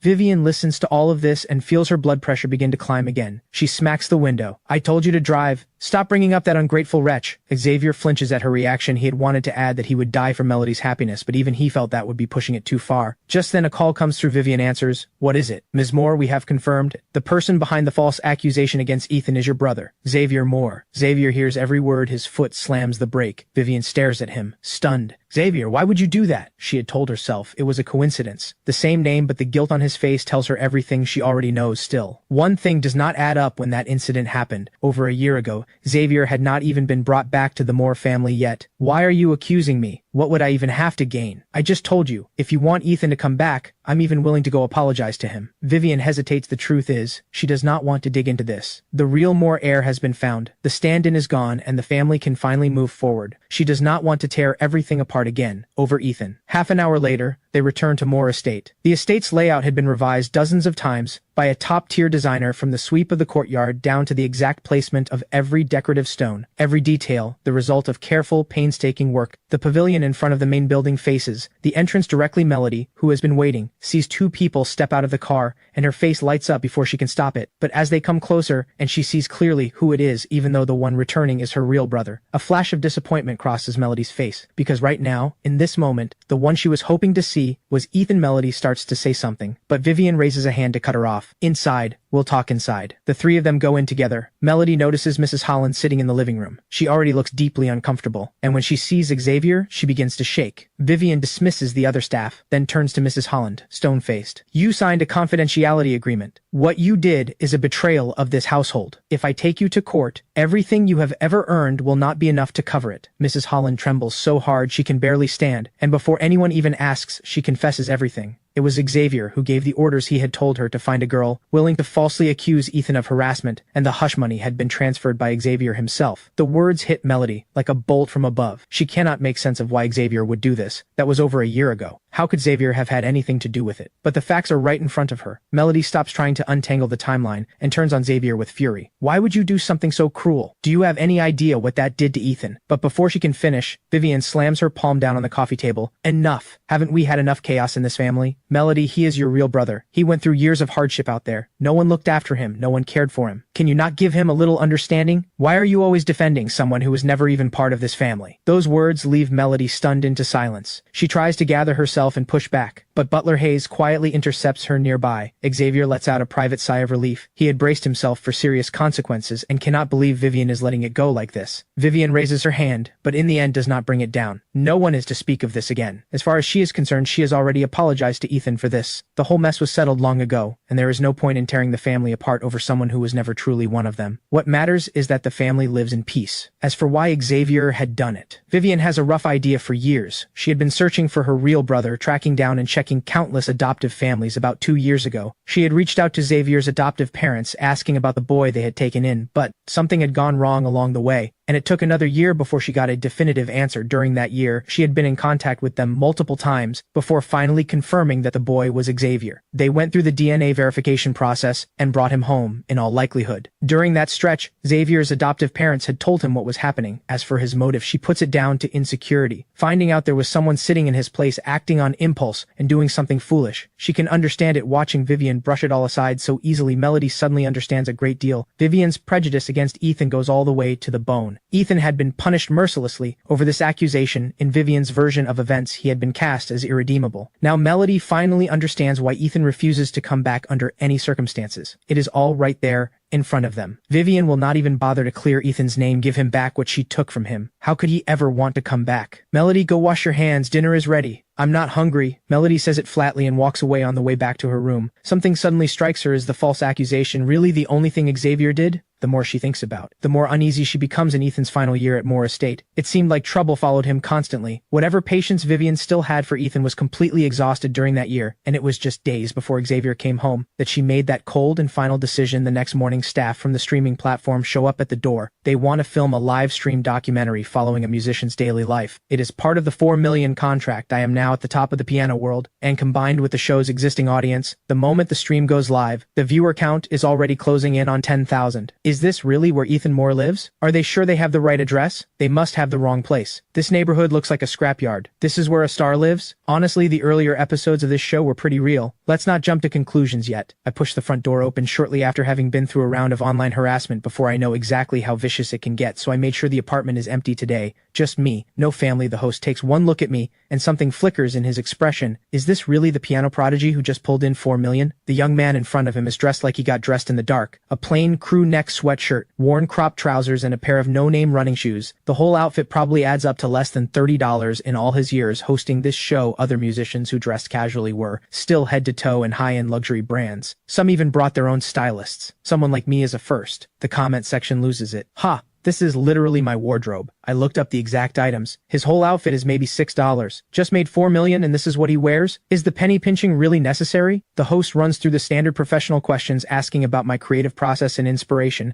I have a prepared set of answers ready and deliver them smoothly. Nothing to pick apart. Then the segment shifts to everyday life. Ethan, where do you usually have breakfast? I nod, pick up my phone from the table, and lead the host out the door right then. Sharp-eyed viewers in the stream spot something. That phone of his is something else. The model is so old it belongs in a museum. The screen is completely shattered. Where did he even find that thing? The group makes its way out to the street. I had actually planned to splurge a little today, skip the bus and call a car, but when I pull out my phone there is no ride-hailing app installed, and I'm not about to use up my data downloading one, so I lead the crew toward the bus stop. Instead, we have walked straight into the worst of the morning rush. The transit connections in this part of the city are terrible, and every resident in the surrounding area has converged on this one stop. The production crew takes one look at the mass of people and goes completely blank. People squatting, sitting, standing, packed in so tightly it is almost impressive. The host is visibly losing hope, quietly doubting whether he will make it onto the bus at all. Then the crowd stirs as the bus rolls in slowly. Every person waiting hardens their expression and takes on the look of someone prepared to fight their way. On the comment section, explodes, taking the film crew onto a rush hour bus. This man is absolutely one of a kind in the music world. Honestly, I'm becoming more of a fan by the second. Not a trace of celebrity ego on him. He literally could be my broke college roommate. Fortunately, the line I need is not quite as brutal as the others, and the crew manages to squeeze on behind me without catastrophe. The bus lurches forward, stops, lurches again, passengers packed in and jostling like sardines. After 5 stops of being rattled back and forth, the host has gone completely pale, looking close to sick. Fortunately, I get off at the next stop. It is nearly 10 in the morning at this hour. I usually skip breakfast entirely and fold breakfast and lunch into one. The host nods along and gestures for me to lead the way to food, but when he looks around, there is not a single proper restaurant in sight. Just where exactly is Ethan Moore taking them to eat? The answer comes quickly. I walk into a worn-down convenience store. The place is empty. At this hour, it runs around the clock, kept alive by the late-night crowd, and little else. The only reason it has not shut down. It has seen me through more difficult nights than I can count. Seafood noodle cup as always, just boil the water too. The owner, who had been dozing behind the counter, snaps awake when he sees me and greets me with immediate energy. Add a tea, egg, and a sausage for me. Real meat only, not the starch ones. The owner breaks into a wide grin. Well, splurging today, are we? Don't see you going all out like this very often. He gets to work with practiced efficiency, pulls a cup of instant noodles off the shelf, tears open the seasoning packet, and fills it with boiling water, and once the noodles soften, drops in the sausage and tea egg. I scan the code and pay, carry the cup outside, and squat down on the front step to eat. The scene leaves viewers in the live stream completely speechless. Is he seriously doing this for the camera? The act is a bit much, don't you think? What kind of millionaire eats instant noodles on a step for lunch? Did none of you catch the owner's reaction? The man was shocked. He ordered an egg and a sausage. That means he doesn't usually even spring for extras. Still feels staged to me. The contrast is just too absurd to be real. While I eat, the host takes the opportunity to pull up the most frequently asked questions from the audience. Ethan, mind if I ask a few questions from your fans? I swallow a mouthful of noodles and nod. Would you be willing to show your phone to the camera? I pause for a beat, not quite sure what he is after, but I go along with it. 4 million reasons to cooperate when the camera moves in close on the phone. Everyone sees that what viewers had described was, if anything, an understatement. The screen is shattered in a web of cracks, and hitting the power button takes a full 3 seconds to register. Ethan, can you explain this? With your talent, surely you can afford an upgrade? I look down and let out a quiet, private laugh. Diagnosed with late-stage liver cancer at 20. With less than a year left, I stopped caring about things like phones a long time ago. Thrown out by the people who raised me like a stray dog, I had lived inside wealth and been treated as less than nothing. None of that is something I intend to share with the world. I do not want anyone's cheap sympathy. The host senses the shift in my mood and smoothly steers things in a different direction, moving us along to the next part of the shoot, though the on-camera interview steps around it. The internet does not. 2 extraordinary piano pieces have emerged. Out of nowhere, my name has been dominating the conversation for days, with over 20 separate trending topics carrying my name as clips from the livestream get shared across every platform. The debate erupts across the entire internet. Who could have imagined that the overnight sensation lives like someone with nothing, crammed onto public buses, squatting on the curb eating instant noodles? Why? Why did the host just drop it halfway? That was terrible interviewing. Deduct his pay. There had been posts going around earlier claiming Ethan was the real brother of Riverdale's wealthiest tycoon. Now that looks like complete nonsense. I've seen footage of that estate. The level of luxury is beyond anything you can picture. Whatever the story is, none of this adds up. This isn't frugal. This is something else entirely. Several rival companies, jealous of the attention I have been getting, spot the trending posts and see an opportunity and immediately hire online trolls to start a smear campaign calling me a miser, money-obsessed someone who pulls in millions and lets his family rot in a falling-apart apartment.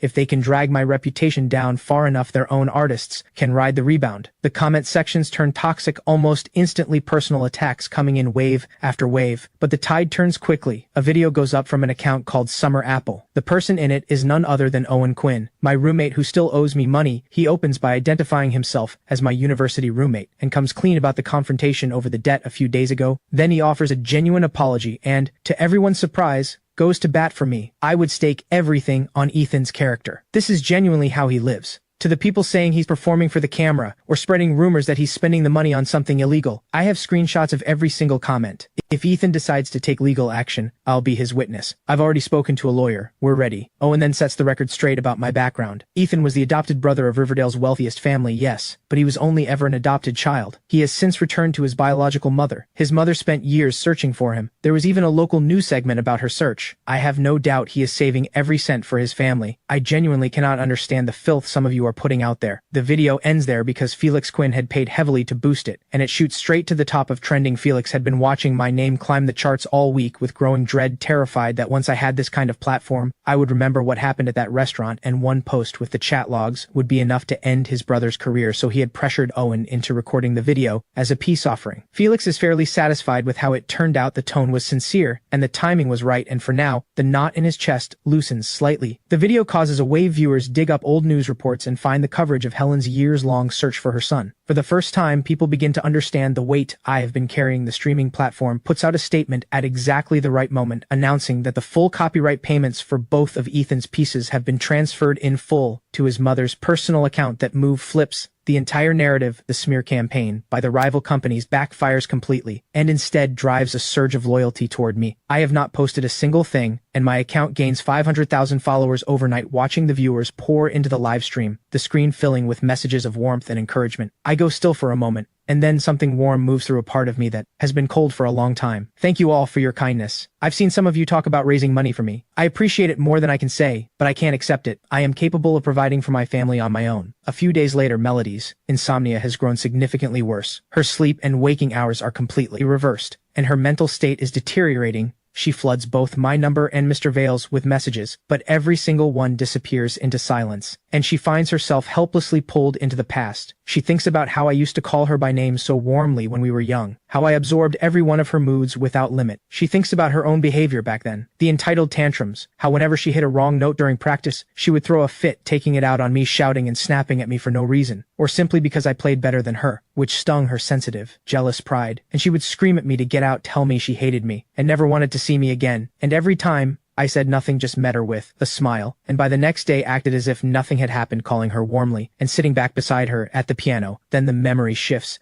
to the day I came to her and apologized on my own. The image cuts into Melody like a blade, and with it comes the devastating certainty that nothing can be undone. Ethan, how did you become so cold? You used to be so gentle. I know I was wrong. Why won't you leave me even the smallest way back? Melody's tears spill over. If she had known the truth back then, known that I had gone out in a blizzard to beg her teacher to give her that chance, she would never have agreed to drive me out. Not for anything she would have fought for me with everything she had, but Melody understands now, with a hollow kind of grief, that even yesterday, when Vivienne had the full truth in front of her, she still refused to clear Ethan's name, and Melody had been too weak to stand against her, and beyond that one four-hands duet performance, Ethan had done countless things for her. In the shadows, things she is only now, after losing him, beginning to see. The thought of it makes Melody shake, as she cries, tears falling without stopping. She wipes her face, roughly grabs her phone, and opens the chat with Mr. Vale. The profile icon is still gray. The longer the silence goes on, the more certain she becomes that Ethan and Mr. Vale are the same person. Her fingers tremble as she scrolls back through the old messages, reading every word of encouragement Mr. Vale had once written to her when her first original song had swept the new music charts across every streaming platform. She had rushed to tell Mr. Vale the news. He had congratulated her, and then delivered a firm warning: one hit is nowhere near enough. If you can't follow it up with a second song and a third, the audience will forget you before you know it. This industry is full of people who burned bright for a moment and then disappeared into the crowd. Melody has achieved everything she set out to achieve, and those words feel more true with every passing year. They also fill her with a terror she cannot shake, the fear that her talent will run dry. She had planned to lock herself away and write, but her mind is a fog. She cannot produce a single chord,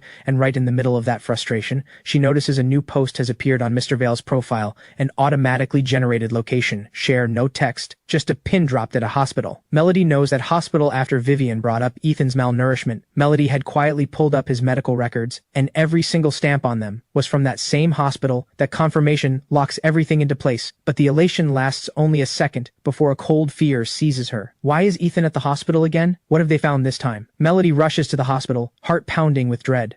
She finds her way to Dr. Reeves, Ethan's attending physician. Hello, doctor. I'm Ethan Moore's sister. Could you tell me about his condition? Dr. Reeves adjusts his glasses. You say you're his sister. Then why have you never once come with him to a follow-up? He has spent half his life in medicine and has seen every kind of person walk through his door. He has watched more goodbyes than he can count. And over the years, he has come to understand one thing clearly. For patients with terminal illness, the suffering of the mind almost always outlasts the suffering of the body. So when a diagnosis leaves no room for hope out of care for the patient's state of mind, he makes a practice of informing the family first so they can judge, based on what the patient can bear, whether and how to deliver the truth. The reason Dr. Reeves remembers Ethan so clearly is precisely because every single time he came alone. Melody catches something unspoken in his tone, and her stomach drops. Has my brother been diagnosed with something terminal? I'm sorry, that is the patient's private information. If you were truly close to him, why not ask him yourself? Why come to me? Is there anything else I can help you with? If not, please close the door on your way out. There are many patients waiting. Melody has nothing to say to that because he is right. If she had ever shown up as a sister should, why was she not there when he faced that diagnosis? Why does she now not even have the right to ask? She watches the next patient push the door open, and Melody leaves the office in a daze, even though Dr. Reeves said nothing. The dread inside her only grows heavier. The corridor is lined with patients wearing the faces of people carrying bad news, and almost every one of them has a family member sitting beside them. Those clutching their reports with trembling hands are slowly calmed by the quiet voices of the people who love them. The image hits Melody like a fist and twists. If Ethan really did receive a terminal diagnosis, how alone must he have felt, walking out of here with that paper in his hand? No, stop scaring yourself. Ethan is going to be fine. Nothing is going to happen to him. He's only 20. He's so young.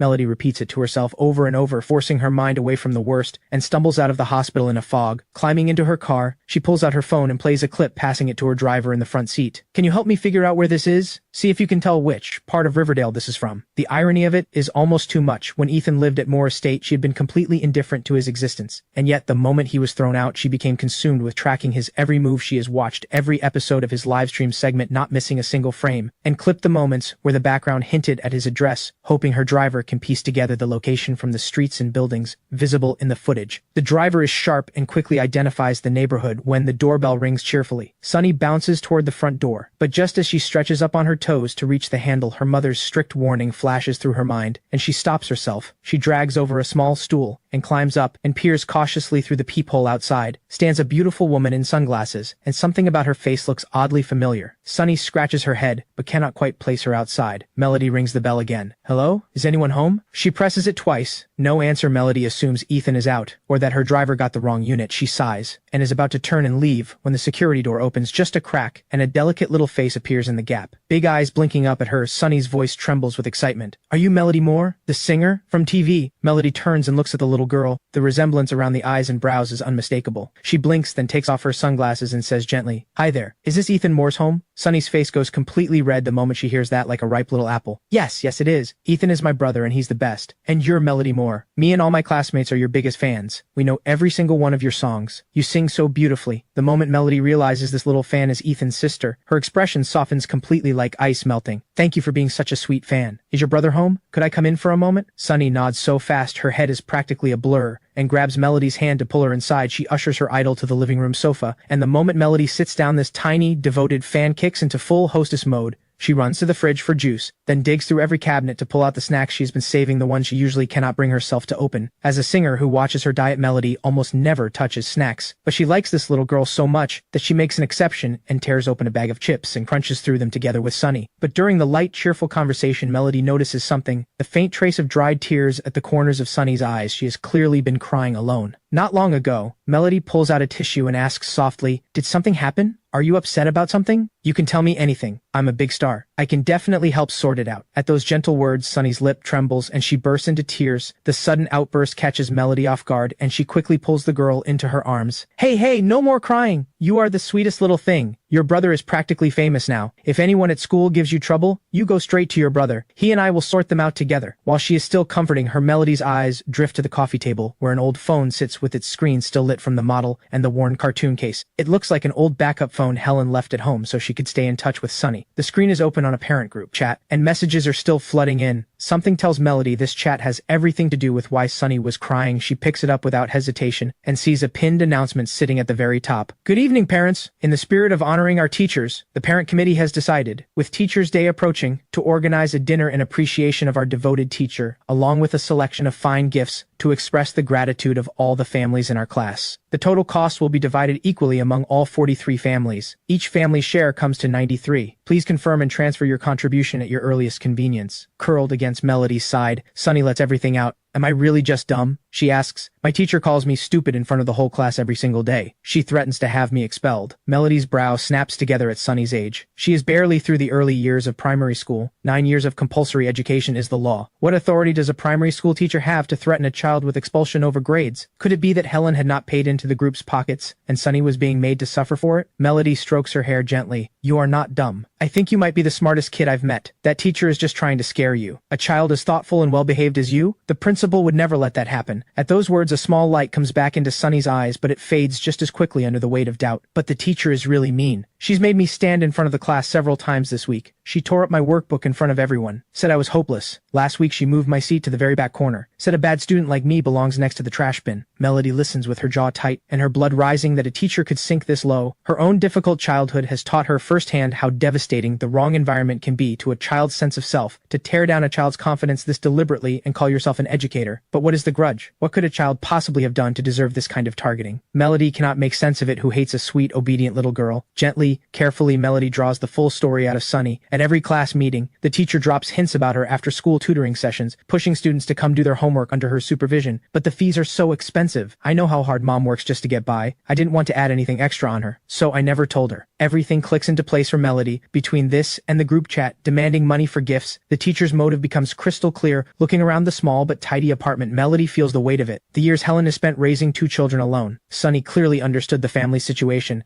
and the poverty had stolen something from her childhood, turning her old before her time. And to make it worse, the teacher's private tutoring business is in open violation of the rules, a serious breach that no one is supposed to cross. She could not openly demand money from parents, so Helen had no idea any of this was happening, and that miserable excuse for an educator had taken it all out on innocent Sunny. "Forget it. Don't be scared. I'm here. Do you know how incredible your brother is right now? He wrote 2 pieces that have taken over the entire music world. A major company paid a fortune for them. He's earning real money now. The next time a teacher treats you badly, you go straight home and tell him. You don't have to suffer in silence. Sunny has no idea what copyright money means, but the boldness of her idol's promise fills her with a warmth she hasn't felt in a while. Melody keeps scrolling through the chat and finds another entry. The homeroom teacher has assigned a bizarre homework task. Parents are supposed to film their children performing a talent. The chat is flooded with videos of kids singing and dancing in front of the camera, parents cheering them on in the background, but Sunny has not submitted anything. Melody does not need to think hard to figure out why Sunny had not wanted to bother Helen, knowing how exhausted she is after work, so she had quietly buried the assignment. How about this? I'll record a four-hands duet with you. Sunny's eyes geo-wide as saucers. You'd actually make a video with me? Melody laughs and nods firmly. Her gaze drifts to the upright piano standing in the corner, and for a moment, she goes still. The piano is polished, the keys clean and bright, completely out of place in this humble little apartment. Sunny scrambles up onto the bench. My brother bought me this for my birthday. Isn't it pretty? I wipe it down every day. Melody walks over and sits beside her. It's beautiful. Your brother really loves you. Sunny picks the song and props up the phone to record. Melody settles her hands and smiles. I'll play the chords lower down and follow your lead. You take the melody. Don't be afraid of making mistakes. Sunny lifts her head with quiet confidence, and a bright, clear melody fills the room. Melody's vision begins to blur in Sunny. She sees herself, the version she was once so proud of, the same slender, delicate fingers, the same soft, pale arms, the same unself-conscious confidence in front of a lens, and the music stirs something buried deep. The memory of the conservatory's brutal selection process surfaces, and the image of what Ethan had gone through to fight for her spot out in a heavy snowstorm, kneeling on the frozen steps of the concert hall, shaking with cold, like someone with nothing left to lose. Are you okay? The piece has ended, but Melody's hands are still hovering over the keys. Frozen Sunny's voice pulls her back. Sorry, I got lost in my thoughts. You played beautifully. You have real talent. But right in the middle of that warmth, Melody's phone starts vibrating like it is trying to escape her pocket. She answers, barely gets out a word,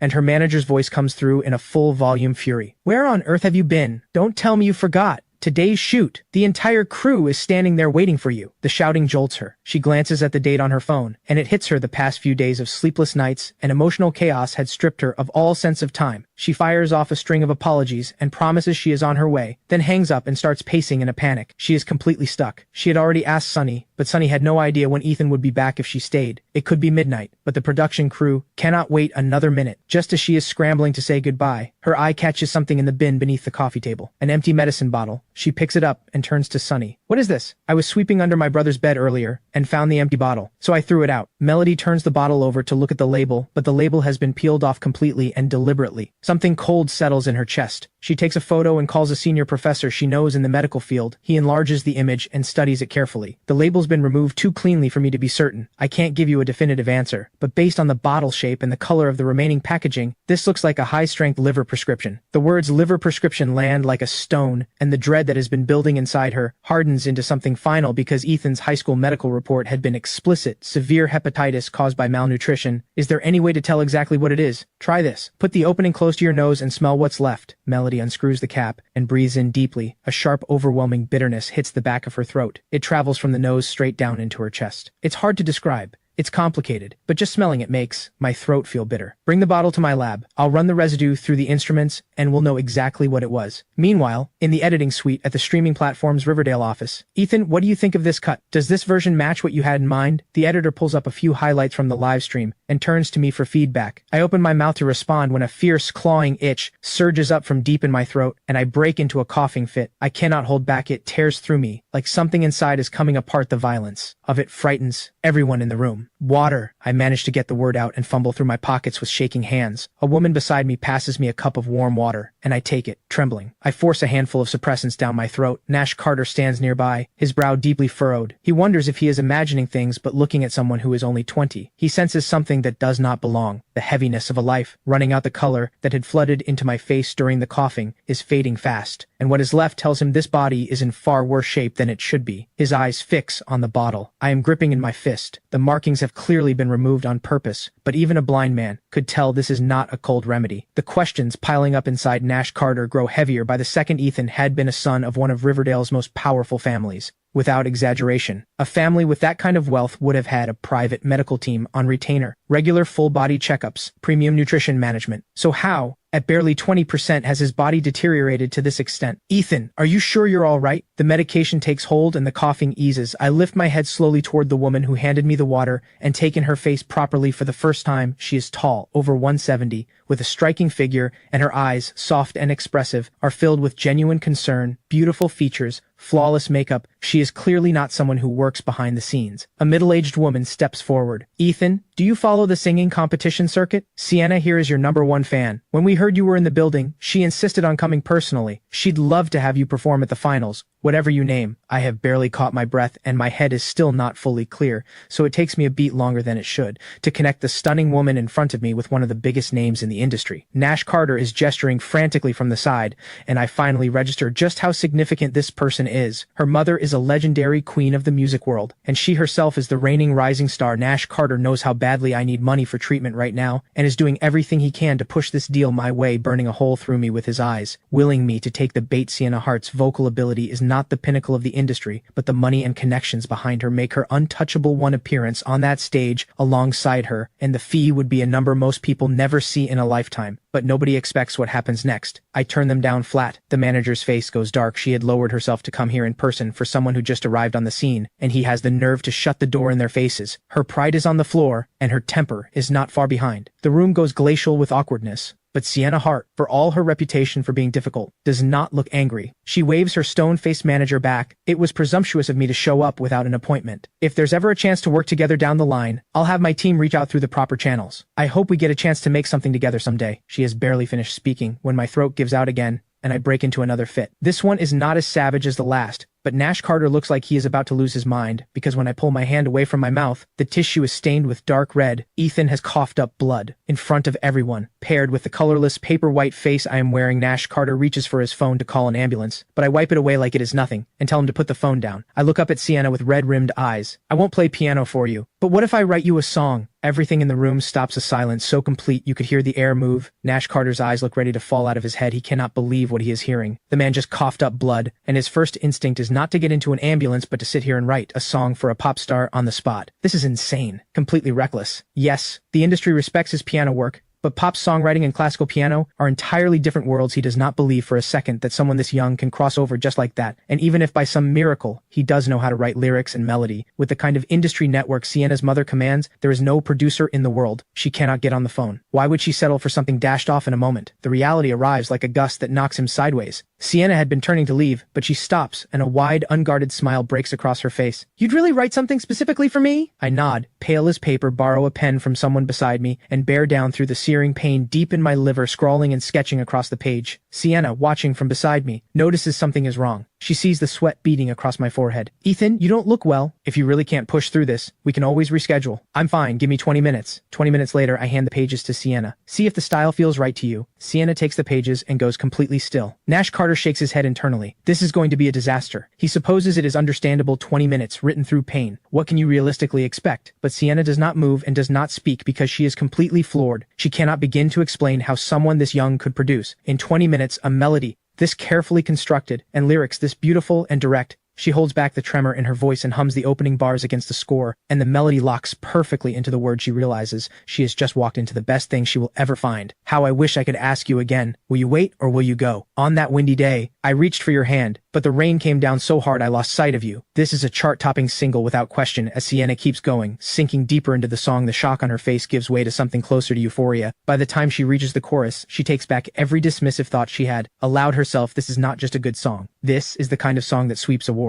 Is this really mine? She asks, her voice unsteady. Am I really allowed to have this? She is trembling. Every song she has released since her debut does not come close, and she has fallen for this one completely. I give a flat nod. Of course. Pay the right price and it's yours. 3 days later, the singer finals open at Riverdale Sports Center backstage. The floor director turns to Sienna. Sienna, it's almost time. Your track for Tomorrow Never Comes is locked and ready. Do you want to run through it once before you go on? Sienna shakes her head without hesitation. I'm not singing that one. The declaration hits the room like a thunderclap. The floor director nearly drops his radio. Tomorrow Never Comes is Sienna's signature weapon. The song that has owned the charts tonight is the grand final, streaming live across every platform, and her fiercest rival Melody Moore is in the next room getting ready. Everyone had assumed Sienna would bring out her biggest weapon and go to war, and yet here she is, 10 minutes before showtime, pulling the rug out from under everyone. She ignores the director's meltdown completely and forces the production team to swap the song. I follow Sienna to the backstage control room and begin tearing through the live band arrangement with surgical precision, which bar the drums need to come in to build the energy, where the ethereal backing vocals should layer into the chorus. I give every instruction without hesitation, and the seasoned musicians around Sienna are left staring in disbelief. Every adjustment I make lands with startling precision, perfectly matched to the melancholy heart of the song director. Sullivan cannot contain himself any longer. Did you write this piece yourself? I don't think we've been introduced. He looks me up and down like he is trying to classify something he has never encountered, and the more he looks, the more familiar the pale, sharp-featured face becomes. Then it clicks. Isn't this the piano prodigy who's been all over trending? Director Sullivan draws a sharp breath, his entire understanding of the world briefly rearranging itself. Not only is this kid's piano playing something beyond human, not only has he sold classical compositions for extraordinary sums, but he can write pop music too, and arrange a full live production from scratch. A complete all-rounder of this caliber comes around, maybe once in a century. So why has no one in the industry heard of him until now? Has he been hiding everything on purpose? Playing the fool all along? My throat is too raw to answer quickly, and Sienna jumps in before I can, fiercely protective. He wrote this for me. The exclusive rights are mine. Nobody else is getting it. Director Sullivan shakes his head with a look of genuine regret that one listen to the chorus was enough to make him seriously consider buying it himself. He settles for adding me on his phone and makes me promise repeatedly to come to him first with anything new. Once every last arrangement detail is locked in, Sienna walks me out herself, apparently afraid I might change my mind. Take care, Ethan. Let's settle the final payment tomorrow somewhere quiet. I'll come pick you up. I can't thank you enough. I genuinely love this song. I wave her off without expression, letting her know I heard her, and then I unlock a shared bicycle at the curb and pedal away. Sienna watches my retreating figure wobble off on that beat-up bike, the whole absurd, oddly touching goodbye happening to be witnessed in its entirety by Melody, who has just arrived at the venue through the car window. She watches me and her greatest rival laughing together, and something squeezes painfully inside her chest, the sensation of watching something priceless be taken by someone else. The feeling is so sharp, it makes her clench her fist before the car has even fully stopped. She is out the door, storming straight towards Sienna. You shameless! Why are you with Ethan? What exactly is going on between you two behind my back? Sienna blinks, caught completely off guard by the ambush but faced with a direct challenge from her longest-standing rival. There is no version of Sienna Hart that backs down, and that accusatory tone, like something out of a confrontation scene, disgusts her. What is between me and Ethan is absolutely none of your business. You're overreaching. The world doesn't revolve around you. A stinging ache rushes straight to Melody's nose, like watching someone snatch away the toy she loved most as a child, while the thief stands there laughing and telling her it was never hers to begin with. Melody lifts her chin and plants her flag. I am his sister, legitimately. Sienna Hart goes still for a beat, her mind racing through everything she knows, until it lands Melody had mentioned in an interview once having a useless brother, and with everything that had come out online recently about Ethan's background, the family that threw him out, that family is Moore Estate. Once Sienna has pieced it all together, a wave of righteous anger rises in her on Ethan's behalf. Someone this extraordinary, this loyal, 20 years under the same roof and family, turns on him just like that, thrown out like he meant nothing. What is wrong with the people in your family? I remember talking to you at a red carpet event about your so-called brother. You said even mentioning him was an embarrassment to you, called him beneath you, a nobody. You couldn't distance yourself fast enough. You never once acknowledged him publicly, and then you had him removed from the family, even had his name erased from the records. And now you want to stand here and play the devoted sister. Where was the sister energy before? Don't perform for me. He's free now. He has nothing to do with you. The barrage leaves Melody with nothing to say, her defiance collapsing like air leaking from a punctured ball, because every single word Sienna said is true, and every word cuts. She had been blinded by her own assumptions, her prejudice so deep she had never seen any of it. Not a single thing Ethan had done for her, not one. She had written him off as a burden, and never once mentioned his existence in public. There are barely any people in the industry who even know Melody Moore has a brother. The weight of everything she has done floods back, and her eyes burn red. She straightens her neck, clinging to the last scrap of pride she has. Whatever you say, he is my brother, in his bones, and I will do whatever it takes to make it right and bring him back. Sienna watches Melody on the edge of tears, the first time in all their years of rivalry she has ever seen this woman's eyes go red, and for a moment, she almost feels sorry for her. She does not have the energy to keep pouring salt into the wound. They stand in a silence that stretches for nearly 20 seconds. Melody draws in a long breath and steadies herself then, as if bracing for something she has been afraid to face. She asks the question that has been circling in her mind. Was Ethan here to play piano for you? Sienna lets a slow smile curl at the corner of her mouth. Wrong guess. He wrote me a song. The finals begin not long after, with a full press presence and cameras trained on every corner of the stage. Melody's eyes are fixed on the stage. The first performer to take the stage is Sienna Hart's. Soft lights shift and pulse across the stage, and her voice fills the venue with something warm and searching. How I wish I could ask you one more time. Would you choose to stay, or would you go? On the day the wind picked up, I tried to reach for your hand, but the rain came down so hard, it blurred everything in front of me, and I couldn't see you anymore. Something shifts in the faces of the audience and the performers waiting backstage, and as the song builds toward its peak, when Sienna reaches the climax, several of the waiting performers rise to their feet. When the last note finally fades, the entire venue erupts, the audience rising as one, clapping, cheering. That song is incredible. The lyrics, they're just beautiful. Sienna, always and forever. A masterful song delivered with a performance to match the crowd is electric, more than a few people sitting in those seats feel it. This is not just a standout song, the lyrics read like poetry. Even the critics,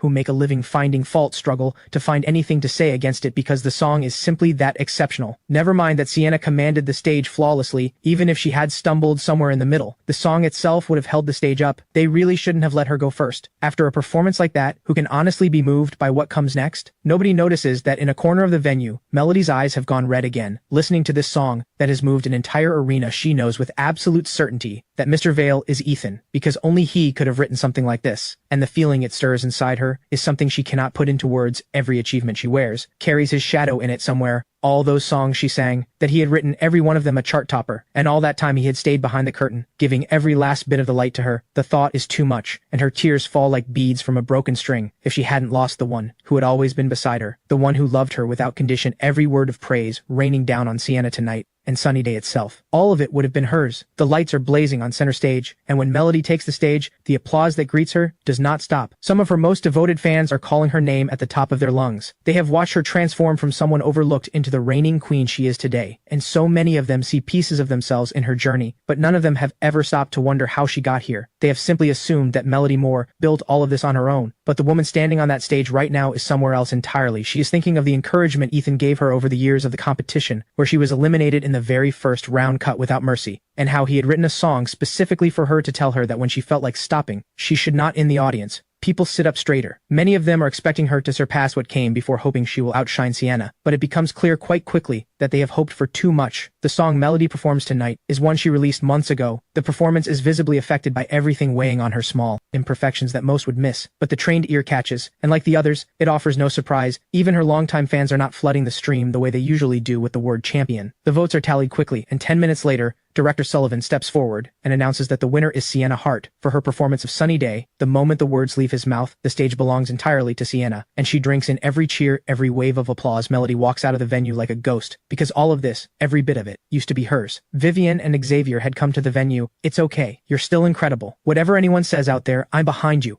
Always. The words reach her, and something warm stirs briefly, but right at that moment, a middle-aged man bursts out from somewhere in the venue, wild-eyed and frantic, screaming, I traveled all this way and paid for a ticket, and this is what you give me? He does not get anywhere near Melody before security has him pinned, but Melody sees something that quietly devastates her. In the instant the man lunged, Xavier had instinctively stepped to the side. The look on Melody's face goes hollow. Ethan would not have moved. Vivian drives Melody home, then heads out with Xavier to purchase a car, a Rolls-Royce, picked out for Melody when they happen to cross paths with me on the street. A sleek, extraordinarily expensive car pulls up and blocks my way, coming to a full stop right in front of me. Vivian and Xavier step out. Vivian has decided this is the moment for Xavier to apologize to me, to put that old matter to rest so she can stop thinking about it. A flicker of contempt crosses Xavier's eyes. First, he finds the idea of speaking to someone like me beneath him, but if this apology keeps me away from Moore Estate for good, he decides the performance is worth it. About what I did, the false accusation, that was wrong of me. I had reasons I couldn't explain at the time. I made a foolish mistake in a moment of weakness. If you could find it in yourself to let it go, you can yell at me, hit me, whatever you need. And the others, they hope. He does not get to finish. I shove him hard. He staggers and nearly goes down, the color draining from his face, his body instinctively pulling inward. Vivian steps in front of Xavier immediately. What do you think you're doing? Have I been too lenient with you? The swiftness of it has genuinely stunned her, an outsider, raising his hand against one of them. Don't blame him. He has every right to be angry. This is my fault, all of it. Xavier steadies himself and puts on his most pitiful face, which only makes Vivian angrier. At me, look at yourself, pushing people around. It's embarrassing. Who could possibly warm to someone who behaves like this? Apologize to your brother right now. She is back in her lecturing posture, and I look at her the way you look at someone who has lost the plot entirely. I give her the flattest, most unimpressed look I have. Ms. Moore, you never liked me much when I was behaving either. And are you deaf? Xavier himself said I could hit him if I wanted. So what exactly are you jumping in for? Vivian is so furious she can barely breathe, but she cannot find a single word to use against me. Back when I lived at Moore Estate, I had done whatever they wanted and never fought back, and they had resented me anyway. And because of the prejudice she had always carried, she had not exactly been gentle with me herself. I understand you feel wronged, but you cannot go around shoving people. That kind of behavior is unacceptable. I cannot be bothered to argue further, so I get back on my bicycle and ride the fact that I am simply leaving in rages. Vivian, further, stop, right now. If you ride away from here today, don't ever expect me to acknowledge you as family again. She delivers this in full fury, and I pause on the bicycle, which makes Vivian's pulse slow slightly, but what happens next drives her fingernails so deep into her palm she nearly draws blood. I raise my middle finger at her, without turning around, and cycle away without looking back once across the city. Claire has been watching the finals online. The praise for Sienna Hart is overwhelming. going beyond the admiration for the performance itself and the astonishment at the quality of the song. There is one trending topic that carries a different kind of energy: Sienna Hart and the piano prodigy. An unusually close dynamic photographs of them walking into the venue side by side,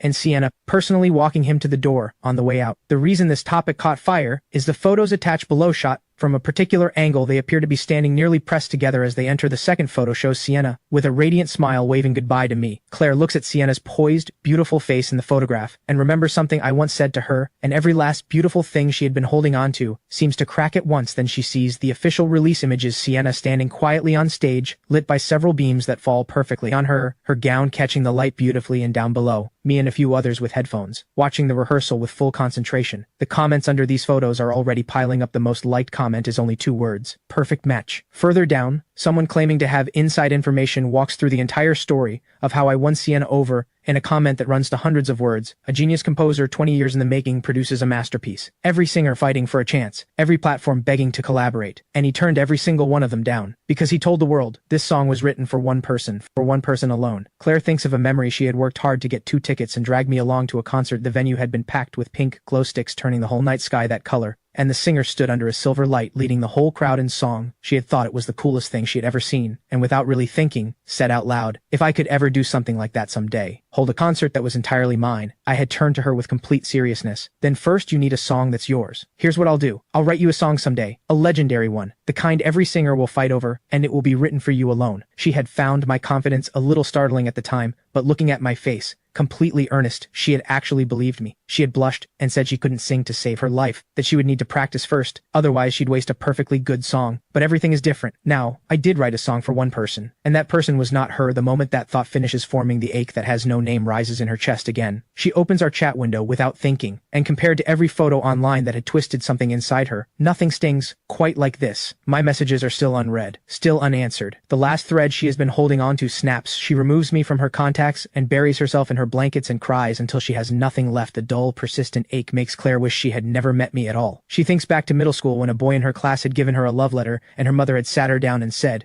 with great seriousness, "If you don't focus on your studies, you'll end up back in that small town with no movie theaters, the kind of place the artist you love would never set foot in." Claire had taken every word of it to heart and treated the idea of early romance like poison. She had torn the letter apart in front of that boy, and from that point on kept a deliberate distance from everyone until she met me in the life plan Claire had quietly built for herself. She would stay single until her career was stable, and then, at the right age, through a well-meaning introduction from someone in the family, she would find someone steady and dependable. But I had made her careful in a way she hadn't expected, suddenly conscious of how she looked, pulled toward the desire to answer every message, to keep the conversation going, experiencing for the first time the anxious, consuming fear of losing something. Even now, even in this moment, Claire can still feel how beautiful it was, like standing in the middle of spring, pink and white petals, drifting past the window and settling somewhere inside. But my sudden coldness, the way I left without a word, turned all of that beauty into something that burns. Why? The tears come again, sliding down without her permission, and somewhere deep in her chest, a faint thread of something like anger surfaces. Why give her something this good and then destroy it so completely without warning? The next day I meet Sienna Hart at a coffee shop to discuss the final terms for Sunny Day. "Ethan, I do want the full buyout genuinely, but I think you already know that signing it this way means leaving a lot of money on the table. 2 or 3 years of royalties alone could far exceed what you'd get from a one-time buyout." She wants to keep working together, and before they put pen to paper she has laid out the full picture. Honestly, I shake my head gently. 2 years, 3 years, it's all too long for me. I can't wait that long. Sienna goes, "Still can't wait." As far as she knows, even after being pushed out of Moore Estate, I had just sold 2 piano compositions. I was sitting on over 4 million, so why couldn't I wait 2 or 3 years? Was the need for money really that urgent? Let's just sign. This is my decision. And right at that moment, I catch sight of the person I most want to see and most dread. Seeing Claire's face is pale, and something sharp and sudden drives straight through my chest. She speaks with the owner of the coffee shop for a moment and then puts on a staff apron. I cannot hold myself back. I have never once seen Claire take on a part-time job, and I go to her immediately, keeping my voice low. "Is something wrong? Are you in some kind of trouble?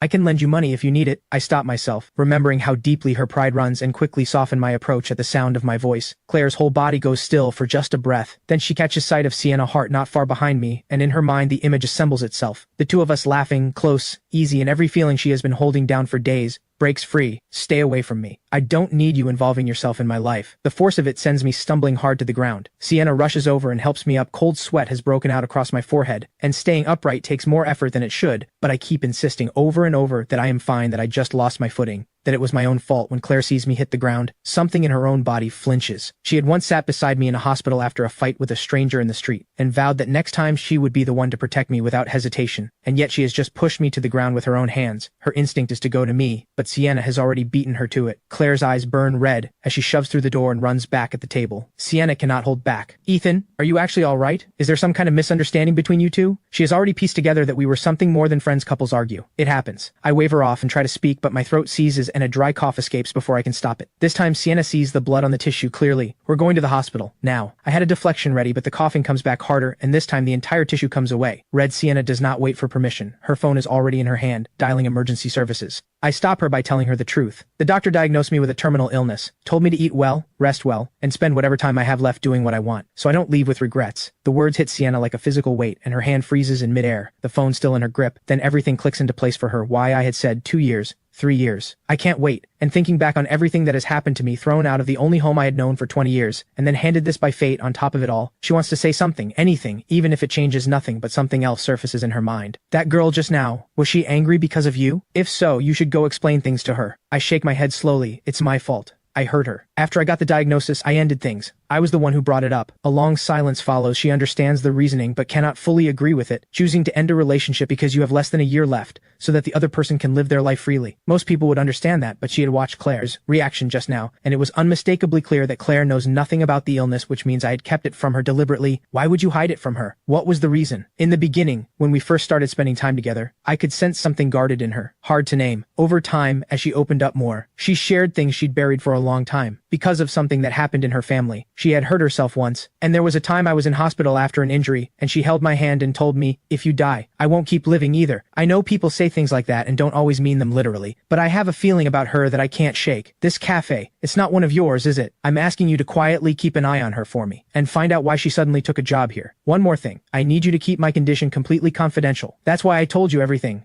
Sienna gives her word, and she means it. The whole tangled story leaves her with an ache she was not expecting, but from a different angle she finds herself quietly envying what exists between us, having grown up inside the entertainment industry from childhood. She has always rolled her eyes at the idea of true love. Sienna drives me home herself, and they pull up just as Melody is arriving. What are you doing here? Melody says, looking at Sienna. Then her eyes land on the blood staining my collar. Where did that blood come from? Are you hurt? She reaches toward my collar to look more closely, and I step back instinctively. Haven't I made myself clear enough? Why do you keep showing up here like this? At those words, Melody's eyes fill instantly. How can you talk to me like that?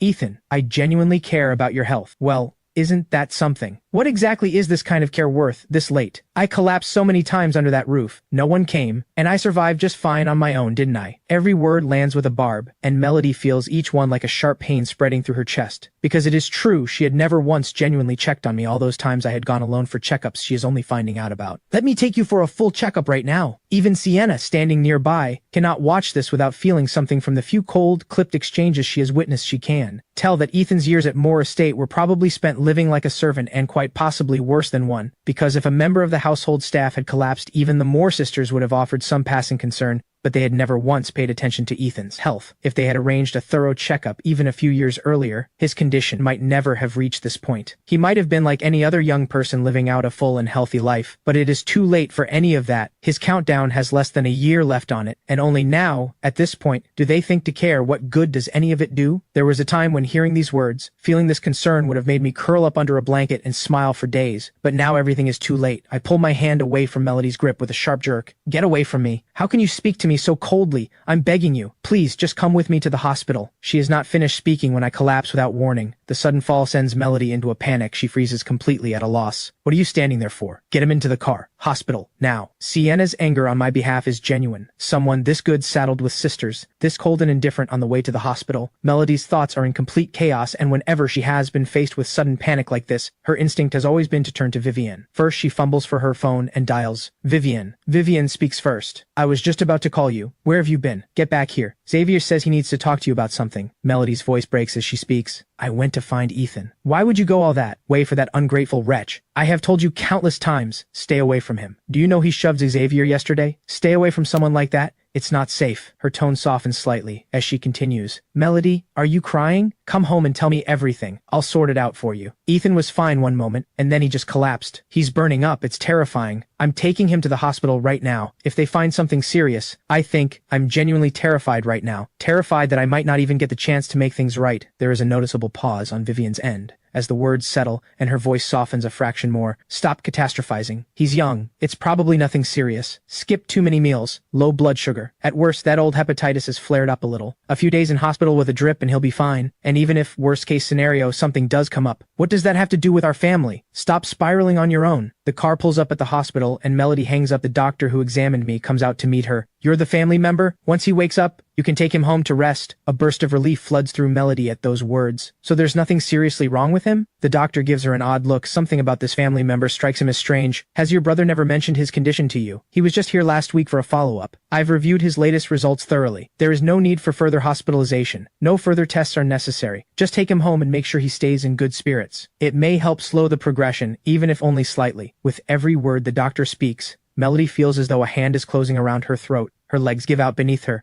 and she sinks onto the bed. This is the most authoritative hospital in the country. And even here, the verdict is that nothing more can be done. Then where in this entire world is there left to turn? All Melody can feel is a despair so complete it has no bottom. Then a detail surfaces, something Vivian had mentioned casually over a meal said in passing the day Vivian called to tell Ethan the truth about his birth and coldly ordered him to leave immediately, was the same day he had walked out of this hospital with his terminal diagnosis. The timeline fits together perfectly, which means, in the moment Ethan found out he was dying a thunderbolt out of a clear sky, he received that call ordering him out of the only home he had. Melody pictures it, and the cruelty of what the three of them did is almost unbearable to look at. In the darkest, most helpless moment of his entire life, they had joined hands and thrown him out without mercy, and he had said nothing, swallowed it all, and carried it alone. Every detail that comes to her breaks something open, and she breaks down completely in the hospital room. The regret is real, and it is enormous. She is furious at herself for the day. Vivian spoke a few words in her ear, and she cast that vote without a second thought. She hates herself for not seeing sooner what Ethan was, for never turning toward the one who had quietly given everything. If she had paid attention even a little earlier, she would have found the best doctors, spared no cost, would have found the courage to stand up to Vivian, and fought with everything she had to keep Ethan home, kept him close, kept him safe. But she had been naive enough to believe that if she just kept showing up, I would eventually forgive her, and that once I came back, everything would simply return to how it had been,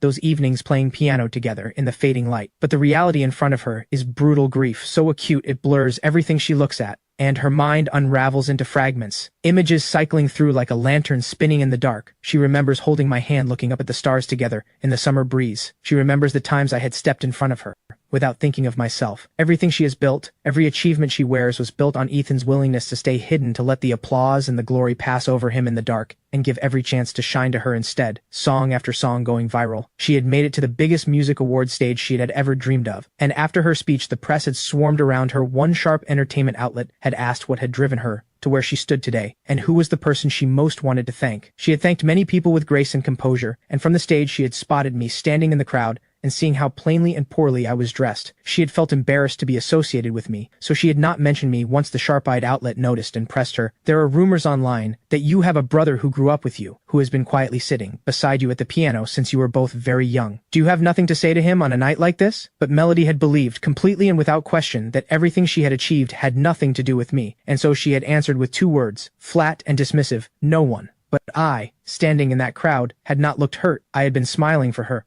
genuinely, unreservedly, because she was being praised by so many people. Ethan, this time let it be my turn. Let me spend whatever is left fighting for you. Her voice has gone rough from crying. She sees a missed call from Vivian and calls back before Vivian can say a word. Melody speaks first, without hesitation. I've completely changed my mind. I'm bringing Ethan home. Vivian erupts. What are you talking about? Have I not explained this to you clearly enough? Your real brother was shoved by him just yesterday, and now you want to bring him back? What do you think that does to Xavier? Melody's voice comes back sharp and loud. Isn't Ethan the brother I watched grow up? If you are forcing me to choose between the two of them, I choose Ethan without hesitation. And Xavier getting shoved, didn't he bring that on himself? If he can't accept that, then he can pack his things and leave. Vivian completely loses it on the other end. Have you lost your mind? Listen to yourself. Everyone in the city knows we've reunited with our real brother, and now you want to push him out? What do you think people will say about the Moore family? But through the phone comes Melody's voice, broken and desperate. Ethan has an incurable illness. The doctor said he has less than a year left. On the very day he received that diagnosis, when he was at his lowest, we threw him out. The words reach Vivian and the line goes completely silent. Melody holds her breath, hoping that guilt alone will be enough to make Vivian say yes, but what she hears instead is something she could not have prepared for. Transfer some money to his account. Consider it financial compensation from the Moore family. No one asks to get sick, but his illness has nothing to do with us. What's done is done. Having him come back to Moore Estate now, do you honestly think that is the rational right thing to do? The calculation in Vivian's mind is precise. If she gives in and lets me move back, Xavier, who never fails to cause trouble, will tear the house apart and the household will descend into chaos again. She steadies herself with this reasoning and softens her tone just slightly. Melody, I'm asking you, stop this. Xavier suffered for years out there. Don't do something that would hurt him, like this. During this entire phone call, Xavier has been standing nearby, listening when he hears Melody say she would choose me over him. He goes pale with rage, his entire body trembling. But when the second half reaches him, and he learns that I have less than a year left to live, the corner of his mouth twists with a satisfaction he can barely conceal. Every version of you deserve it cycling through his mind, and the only thing that spoils it is why the nuisance is not dying sooner. Why is fate giving him another year? Melody has heard enough. I completely disagree with everything you just said. She hits the end call button hard. At the same time in the hospital room, I stir as consciousness begins to return. Making a small sound, Melody is at my side, immediately eyes red. Ethan, you're awake. Did my call disturb you? I'm sorry. It's all my fault. Once my head is fully clear, I give her one sentence. Yes, now get out. Her breath catches, and she struggles to find air. Please don't talk to me like that. She does not finish. Who exactly are you performing this for? The tears fall from her like something breaking. You're weak. Don't move. I'm leaving. Only when she is gone does the room feel quiet. From the state she was in just now, she has almost certainly found out everything. But it does not matter to me anymore. I have no desire to have anything to do with the Moore family. Melody gets into the car outside the hospital, but does not start the engine. She just sits there. The wind has picked up, dragging heavy rain with it, the windshield covered in beads of water,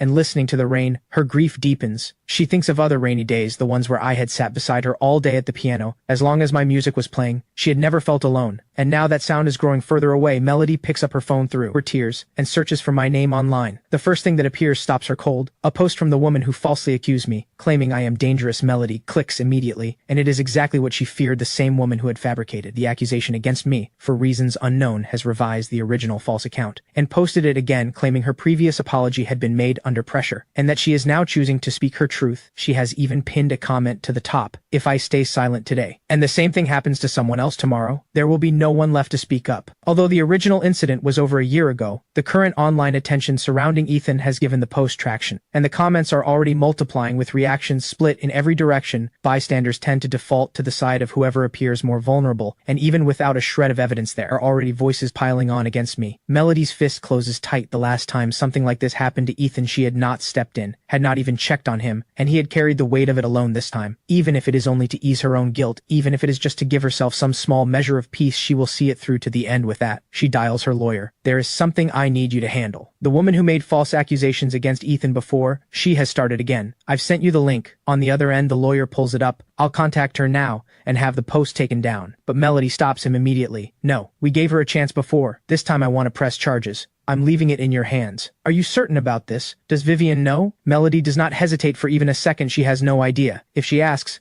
tell her this was my decision. The lawyer goes quiet for a moment. Have the sisters fallen out? But since Melody has made herself clear, he has no reason to hesitate. This shouldn't be a difficult case. I collected a significant amount of evidence back then. Vivian said she wanted it handled quietly at the time, so none of it was ever used. This time we can use all of it. Everything. Hearing this, a thought surfaces. Xavier was the one who had put that woman up to it. If the case goes to court, would Xavier get pulled in too? But she pushes the thought aside quickly. So what if he does? He chose to do this to Ethan. Whatever comes his way, he brought it on himself across town. The woman in question is sitting back with a self-satisfied look, lounging comfortably on her sofa. She had almost forgotten the whole thing. But over the past few days, she had watched the person she falsely accused suddenly go viral, and an idea had taken shape. She had decided to use the old accusation as leverage and squeeze some money out of me. Her reasoning was simple: people with money don't care about small amounts. Last time the whole thing had blown up and ended with nothing more than an apology, so the reward far outweighed the risk. But I had not responded the way she expected. I had sent back a single word: get lost. The more she thought about it, the angrier she got, so she had dug up the old fabricated post, revised it, and published it again today. Her expectation was that before long I would reach out and beg her to take it down, because nobody with a following doesn't care about their reputation, especially someone with as many fans as me. She had settled in front of the television to wait. Half an hour later, the doorbell rings. She assumes it is a food delivery and goes to answer it, but 2 police officers are standing outside. "You are the person who goes by this name, correct?" She blinks and nods slowly. "Here is the situation. You published a post online this morning. Someone has come forward with evidence that the content is fabricated. We need you to come with us for questioning." She stands there, completely frozen. It's illegal to post online now? If the content is fabricated, and it damages another person's reputation, and the view count crosses a certain threshold, then yes, it may constitute a criminal offense. Cold sweat breaks out across her. Instantly, she grabs her phone in a panic, and sees that the post's view count has multiplied several times over in the past half hour. Her legs go weak with fright, and she sinks straight to the floor. Half an hour later, inside the police station, the lawyer watches her walk in and rises with a pleasant smile. "We meet again." Recognizing him, she stops struggling and deflates. "The post may have been somewhat exaggerated. Can I just do what I did last time? Delete it and apologize?" The lawyer lets out a quiet laugh, and that sound alone makes her stomach drop. "Since you've admitted the content was false, let me be straightforward with you. The post has already exceeded 1 million views. We will be proceeding with formal charges." The gravity of the situation hits her, and she turns to the officer beside her and whispers, "What happens if the defamation is considered serious?" The answer breaks her on the spot. If the other party refuses to drop the charges, a custodial sentence is very likely. Then why didn't anyone tell me sooner? I posted at 9 this morning. Why is he only coming to me now? He must have seen it hours ago. He deliberately waited until the views went up, and then came after me. Isn't that entrapment? You should be going after him, not me. The lawyer offers no response. The law is the law, and evidence speaks louder than excuses. No amount of complaining changes anything. Though if he is honest, he does feel a small flicker of sympathy when Melody had called him, and he had pulled up the post. It already had significant traction, but if his client wants to press charges, he will do exactly that. The officer steps in. None of that matters right now. Cases like this are typically dropped if the complainant withdraws. If you can obtain their forgiveness, and they agree to withdraw, you'll be in the clear. A thread of hope surfaces in her. She is about to offer a verbal apology, but quickly realizes that will not be enough. After all, she had tried apologizing before and been ignored, so she takes a breath and calls her father, afraid of being scolded. She gives him a carefully softened version of events. 10 minutes later, her parents burst through the door, furious because of the way she had framed it. They believe the lawyer has been threatening their daughter, and their anger tips over the edge. Then, when the lawyer flatly states that no apology will be accepted, the couple decides. Their daughter is finished, and lunges forward. The room descends into complete chaos. The 2 officers in the room cannot contain it. Other officers on duty hear the commotion and rush in before order is restored. The lawyer, having taken a minor hit in the scuffle, stares blankly. As he is helped to his feet, he has one quiet thought: they are absolutely, unmistakably related on my end. After speaking with Dr. Reeves, I leave with a prescription for medication to help prevent sudden collapses. None of it is covered by insurance. $20,000. A bottle. After writing the prescription, Dr. Reeves explains why he had not prescribed these before. They do nothing to slow the illness itself, and for most families, the cost alone would be devastating, so he does not recommend them as a matter of course. I ask a follow-up question. If money were no object, what options would there be? Dr. Reeves actually has an answer: injections, running into the millions per dose, a cutting-edge cellular therapy team working from a fully customized treatment protocol with daily costs calculated in the millions and the odds of success vanishingly small. At best, it offers the very wealthy one final sliver of psychological comfort. In the end, Dr. Reeves tells me quietly to take in the world and live well. I thank him and walk out of the hospital. The sound of rain follows me, my feet finding puddles in the uneven pavement, and a tiredness settles over me. Unlike anything I have felt before, something that has been pulled taut inside me for a long time finally snaps, and the exhaustion floods in. I had thought I had made peace with it, but standing here, I realize I have let go of nothing. Sunny still plays hopscotch in front of me, still burrows into my arms and calls me her brother. Helen cries whenever she notices I am not. Well, I have only just found a real home and learned what it feels like to want things. I have found someone I love completely, and all of it could be taken from me at any moment. Mom, I don't want to die like this. I crouch down on the wet ground and fall apart. The grief that has been buried at the very bottom of me rises past every barrier I built and spreads. When it passes, I pick up my umbrella, stand up, and keep walking toward home. At the intersection, a traffic officer is still directing the flow of cars. No matter how completely a person falls apart, the city keeps moving. Meanwhile, at Moore Estate, a single offhand comment from Xavier about wanting something different to eat has sent Butler Hayes scrambling to redo the entire menu. He rushes to have the kitchen draft a new one from scratch, sourcing different ingredients, then coordinating with 2 more household staff to fulfill Xavier's additional request, switching the entire table setting from Chinese to Western style. Hours of work from everyone involved, and the meal is finally on the table just in time. Xavier surveys the perfectly prepared beef in front of him and gives a satisfied nod. More than the quality of the food itself, it is the feeling of being waited on like this that he savors most. He opens a bottle of champagne, pours himself a glass. To you, Vivian, Xavier lifts his glass and turns his smile toward Melody across the table, but his hand is trembling slightly. As he holds it up, Melody acts as though she heard nothing, cutting her steak in a daze. Vivian gives a quiet cough beside her. Melody, Xavier is speaking to you. Melody finally speaks. Other than having that woman make false accusations against Ethan, is there anything else you did to hurt him? Xavier's face freezes and his voice takes on a faint, aggrieved thickness. Why would you say something like that to me? What I did before was wrong, I admit that, but that was the only time. If you don't believe me, I'll go to the station right now and prove it. Melody listens and responds with a cold smile. Then go ahead, call them. Vivian slaps the table. Enough. Stop this. Calling the police to investigate. Do you want to destroy what's left of this family's reputation? The Moore sisters forcing their own brother to prove his innocence to the police. If that gets out, we will never hear the end of it. Melody almost laughs. Wasn't Ethan her brother too? Hadn't Vivian forced him to prove himself back then? But Vivian's priority has always been the Moore name, and she would never in 1,000 years allow police to come investigate her own household, so Xavier had known that when he made his offer, and had the audacity to say it anyway. Seeing Melody go quiet, and Vivian siding with him, Xavier finds his footing. I know you don't like me, Melody, but I really want you and Vivian to get along. Please stop fighting because of me. If you two can just be at peace with each other, I'll move out right now. I mean it. By the time he finishes, Xavier has moved himself, his eyes faintly reddening at the edges, which only makes Vivian more convinced that Melody is being completely unreasonable. I know you feel guilty about Ethan's illness, but no one wanted this to happen, and it has nothing to do with us. I'll say something you won't want to hear. The decision to make Ethan leave, wasn't that something we all agreed to? At those words, something in Melody's chest stings like a needle going in. Yes, she thinks quietly of who she was back then. Why had she been so weak? Why couldn't she stand by what she believed? She had become one of the people who drove me out. Vivian keeps pressing, let it go, Melody. Look at us right now. A family, sharing a meal together. What could be better than this? Why bring up someone who has already left and ruin it for everyone? Melody's smile is hollow and bitter. How is she supposed to let go? Ethan had given his entire life to her once again. She does not do as Vivian says. I am going to bring Ethan back. I want him to come home. And if Xavier has done anything else to hurt him, I will find out every single thing. But right at that moment, a member of the household staff approaches Xavier and murmurs something in his ear. Xavier's expression twists violently. He flings his arm out, sending everything on the table in front of him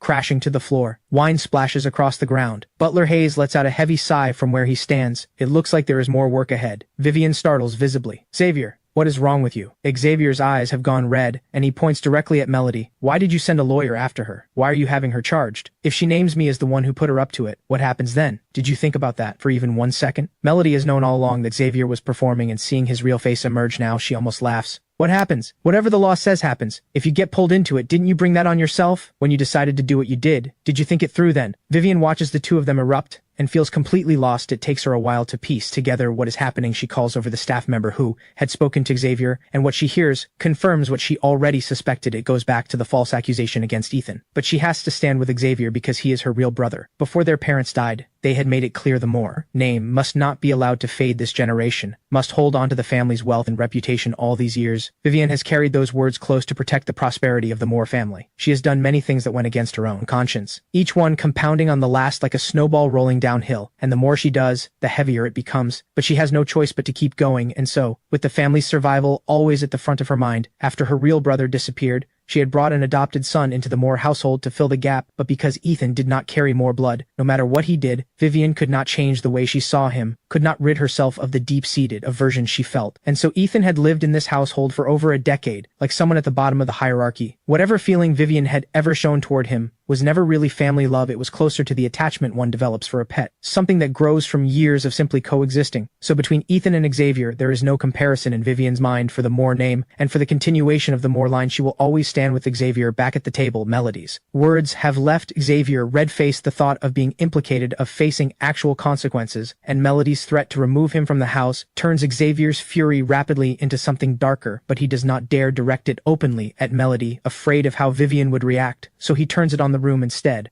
grabbing and smashing things around him, pouring his rage into anything within reach. Butler Hayes watches from the side, his face creased with deep worry. The scented candles. There should be more in storage. That expensive coffee maker. That model is going to be very hard to replace. The hand-stitched silk tablecloth. 2 days for a custom order, and that porcelain vase. Wait. Butler Hayes is just about to speak up when Xavier has already lifted it above his head, the most prominent piece in the entire dining room, and brings it down with full force. A sharp crack and shards scatter across the floor. Butler Hayes closes his eyes for a moment and thinks, that is very bad. He is still deciding whether to step in when Melody surges forward and delivers a hard slap. The stinging heat across his face is the moment Xavier realizes what has just happened. Then he sees her arm draw back again and he flinches, clutching his face and putting on a pitiful expression. Vivian steps in immediately and shoves Melody back, pulling Xavier behind her. Apologize to your brother. The force of it sends Melody stumbling 2 steps back. Whether it is watching the vase be smashed without a second thought, or having her own sister shove her, all of it crashes down on Melody at once, and she breaks down completely, sobbing, "That was a gift from Mr. Vale. Don't stop me." But Vivian does not move. "Melody, how long are you going to keep this up? Do you really think he meant to break it? I'll have Hayes buy you 10 just like it tomorrow. Now apologize to your brother. Right now. I am not joking." Seeing this, Xavier forces out a couple of tears. "I'm so sorry, Melody. I had no idea that vase meant so much to you. It was all my fault. I deserve to be hit." Vivian casts a pained look at Xavier's reddened cheek, then steps forward and grabs Melody firmly by the wrist, pulling hard. "He is your real brother." Melody does not react in time, but her body instinctively pulls back, loses its footing, and she falls to the floor. Vivian sees it and a flicker of panic crosses her face. "Melody, I didn't mean to. Get up, please. Come on." The hand she offers is slapped away. "Either he leaves or I do." Melody looks at Xavier with nothing but contempt. That vase was from Mr. Vale, the only gift Ethan had ever given her, and possibly the last one he ever will. That thought breaks her open all over again every birthday she has. Had there always been something from Ethan, carefully prepared, and she had never once treated it as anything. Vivian hears those words and something in her nearly gives way too. A shimmer of tears rising in her eyes. "Melody, why do you have to say things like this? He is your brother. You are his sister." Xavier, also on the floor, can no longer hide the venom in his eyes. He resents that I am still alive, clinging to one more year. Why am I not dying right now? He resents Melody for taking the side of an outsider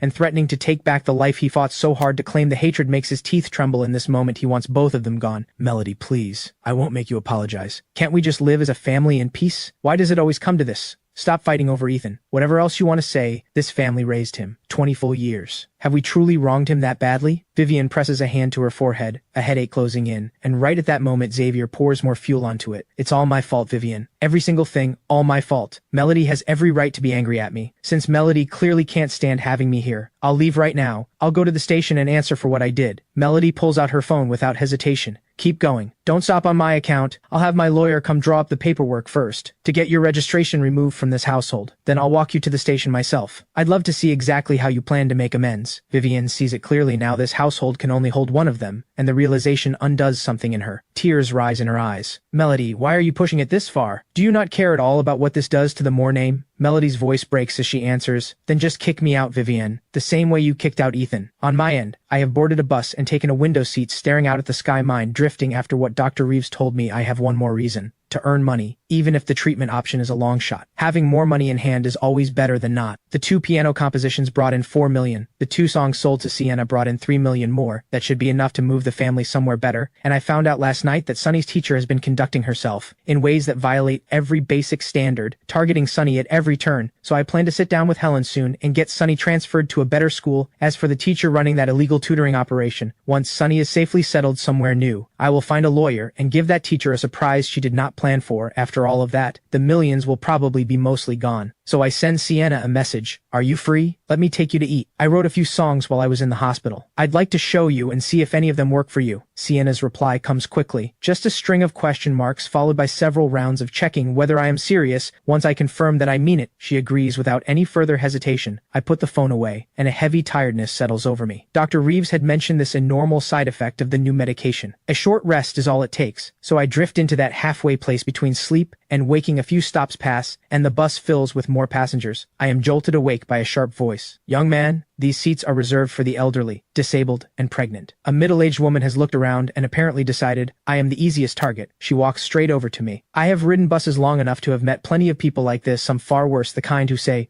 refusing to give up your seat is a moral failure. If she were genuinely elderly, that would be one thing, but she looks to be barely past 40. Does that really qualify? When I appear to ignore her completely, she immediately escalates. "I'm talking to you. Are you deaf or sick or what? I'm telling you, I have a senior citizen card. This seat is rightfully mine. I reach into my bag and pull out the report I had printed at the hospital and hand it to her. I have late-stage liver cancer. I just regained consciousness. I came straight from the hospital. She takes the report on instinct, and then those words reach her and it lands like a blow to the chest. A wave of self-reproach follows immediately, after others nearby have heard it too, and their eyes shift to her with quiet judgment. But she cannot bring herself to apologize, pride getting in the way, so she simply moves to the side and goes silent. When the bus reaches my stop, I get off through the window. She watches me walk away, coughing weakly with each step, and the urge to slap herself rises. Unbidden. What is wrong with me? I arrive at a lively outdoor food stall, order a spread of food, and sit down to wait for Sienna. 20 minutes later, her car pulls up at the curb. A sports car worth more than most people earn in a lifetime, and the woman who steps out, wearing sunglasses that do nothing to hide who she is, draws immediate stares from everyone nearby. Sienna spots me waving and makes her way over. When she gets there, she sees the small plastic stool waiting for her, and after a beat of visible hesitation, she sits down, having already seen me ride off on a shared bicycle. She had already guessed that I would not be taking her anywhere upscale, but this is still a level below what she had imagined. She glances at the stall next door, where flies are circling above the ingredients, and someone accustomed to clean, well-lit dining finds this genuinely difficult to sit with. She quietly prepares herself to eat nothing. Ethan, are you all right now? I'm fine. Got some new medication. Shouldn't be collapsing like that again, though the medicine is quite expensive. So here I am, trying to earn more. Sienna stares at him for a moment. She gets the distinct impression that I had decided I needed money first, and then sat down and wrote the songs. If that is actually how it happened, the talent is genuinely terrifying good. You scared me when you collapsed like that. Her curiosity about the songs takes over. Ethan, where are these songs? Right at that moment, the owner brings out everything I ordered. I scoop myself a bowl of fried rice, then fill one for Sienna to the brim and press it down firmly with the spoon. I've worked out the ideas already. I was writing while I waited for you. Not finished yet though. Eat first. Sienna looks at the bowl of fried rice, and her expression becomes visibly awkward. Out of politeness, she accepts it with both hands and says thank you, but has absolutely no intention of touching it. I shovel down 2 large mouthfuls, then pick up a pen and keep writing, alternating between scribbling and eating, and somehow,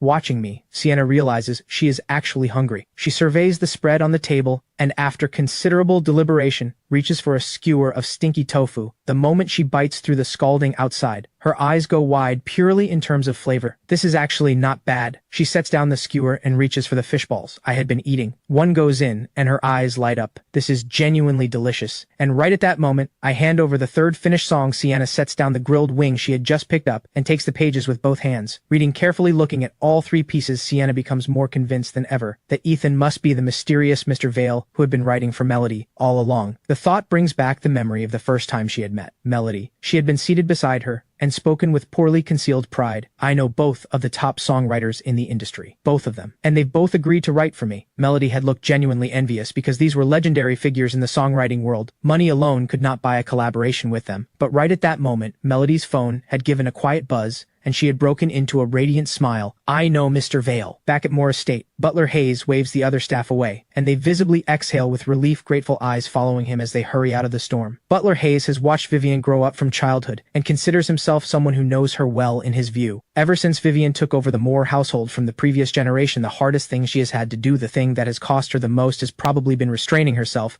from completely favoring Xavier. So she instinctively overlooks a great deal of what Xavier does. In her mind, he is a naive, love-starved child who sometimes makes foolish mistakes. Butler Hayes does not share this view. After Xavier moved into Moore Estate, Vivian had assigned Hayes to personally look after Xavier's room, and every morning when he goes in to clean, he can smell a different woman's perfume, and sometimes finds false eyelashes on the floor, nail stickers, and other small traces of company. He has also found, in the drawer of Xavier's room, several pieces of jewelry belonging to Vivian. In all his years here, he has never once seen Vivian willingly give away jewelry she has worn, so he has drawn his own conclusion. Xavier had most likely taken them without asking, probably to give to the women he brought around. But this is not the kind of thing he asks about, and certainly not something he volunteers. He keeps up the appearance of knowing nothing. Even though Vivian runs the household, he cannot afford to offend any of the principals. That is the lesson years in this house have taught him. If you want to keep your position at Moore Estate, do not make an enemy of anyone with power over you. Which is also why, back when Ethan had been treated worse than the household staff, Butler Hayes had still extended him what respect he could. In Butler Hayes's eyes, Xavier has never been anything close to naive or foolish, not even slightly. Melody, what are you saying? How could I ever bring myself to send you away? Please stop putting me in this position. One of you is my real sister. One is my real brother. How am I supposed to choose between you? I am not going to drive either of you out. Vivian is barely holding together, her voice going rough. Xavier, tomorrow you will find an identical vase and replace it. It's all my fault, Melody. Please don't be angry with me anymore. I'll replace it before I go. He reaches out to help Melody up, but she flings his hand away. Don't touch me. A grown man constantly playing the victim like this. Do you not find yourself disgusting? Xavier lets a few tears fall. I'll leave right now. Vivian grabs his arm immediately. You are not going anywhere today. Then she turns to Melody with something close to disbelief in her eyes. Xavier is your real brother. He is the only brother any of us will ever have. Without him, can we even call this a real family? Can the Moore name carry on? Why have you become so narrow-minded about this? Why are you forcing me into a choice like this? Xavier has had a hard enough life already. All those years out there, struggling. And this is how you treat him now? Melody shakes her head repeatedly. She does not accept Vivian's definition of suffering. Xavier was not out there homeless and alone. He had adoptive parents and a normal life, and if suffering is enough to keep earning forgiveness, then what about Ethan? Why did living like a servant in this house for over a decade still end with Vivian being the one to throw him out? And precisely because Vivian keeps evading the question, Melody has already found her answer. She turns and walks away. Vivian's voice cracks. Melody, come back right now! But she does not run after her. The way she had grabbed Xavier does not reach out to stop her, and yet Melody does stop. She turns and walks directly towards Xavier, and a sharp crack fills the room. Xavier's ears ring, and the other cheek flushes red in front of everyone's eyes. Watch your mouth from now on. As she turns to leave, the corner of her eye catches Xavier's mouth curving lips, moving without any sound coming out, but the shape of it makes it perfectly clear he is mouthing something vile, so Melody turns back and delivers another one. Good thing your face is tough enough, otherwise my hand would be hurting. With that, she walks out of the dining room without looking back. Vivian snaps back to herself. Melody, get back here! But nothing comes back through the door. Xavier, both cheeks now swelling, feels humiliation, pain, and hatred rising together in one overwhelming wave. His back teeth are clenched so hard they might crack, his eyes fixed on the direction she left. Only now does Butler Hayes venture to speak. Let me go check on her. He has no interest in letting this escalate further, and going out to speak with Melody now is the most likely way to bring her back. Right at that moment, Xavier speaks up through tears. Vivian, he manages between sobs. Let me go with Hayes to find her. Once she's back, I'll rent a place outside. When she's ready to forgive me, I'll come back and apologize properly. Vivian's voice is unsteady when she answers. No one is to go after her for the next 2 days. She cannot keep being indulged like this. Don't worry. When your second sister comes back, I'll explain everything to her. Melody won't hold out for long.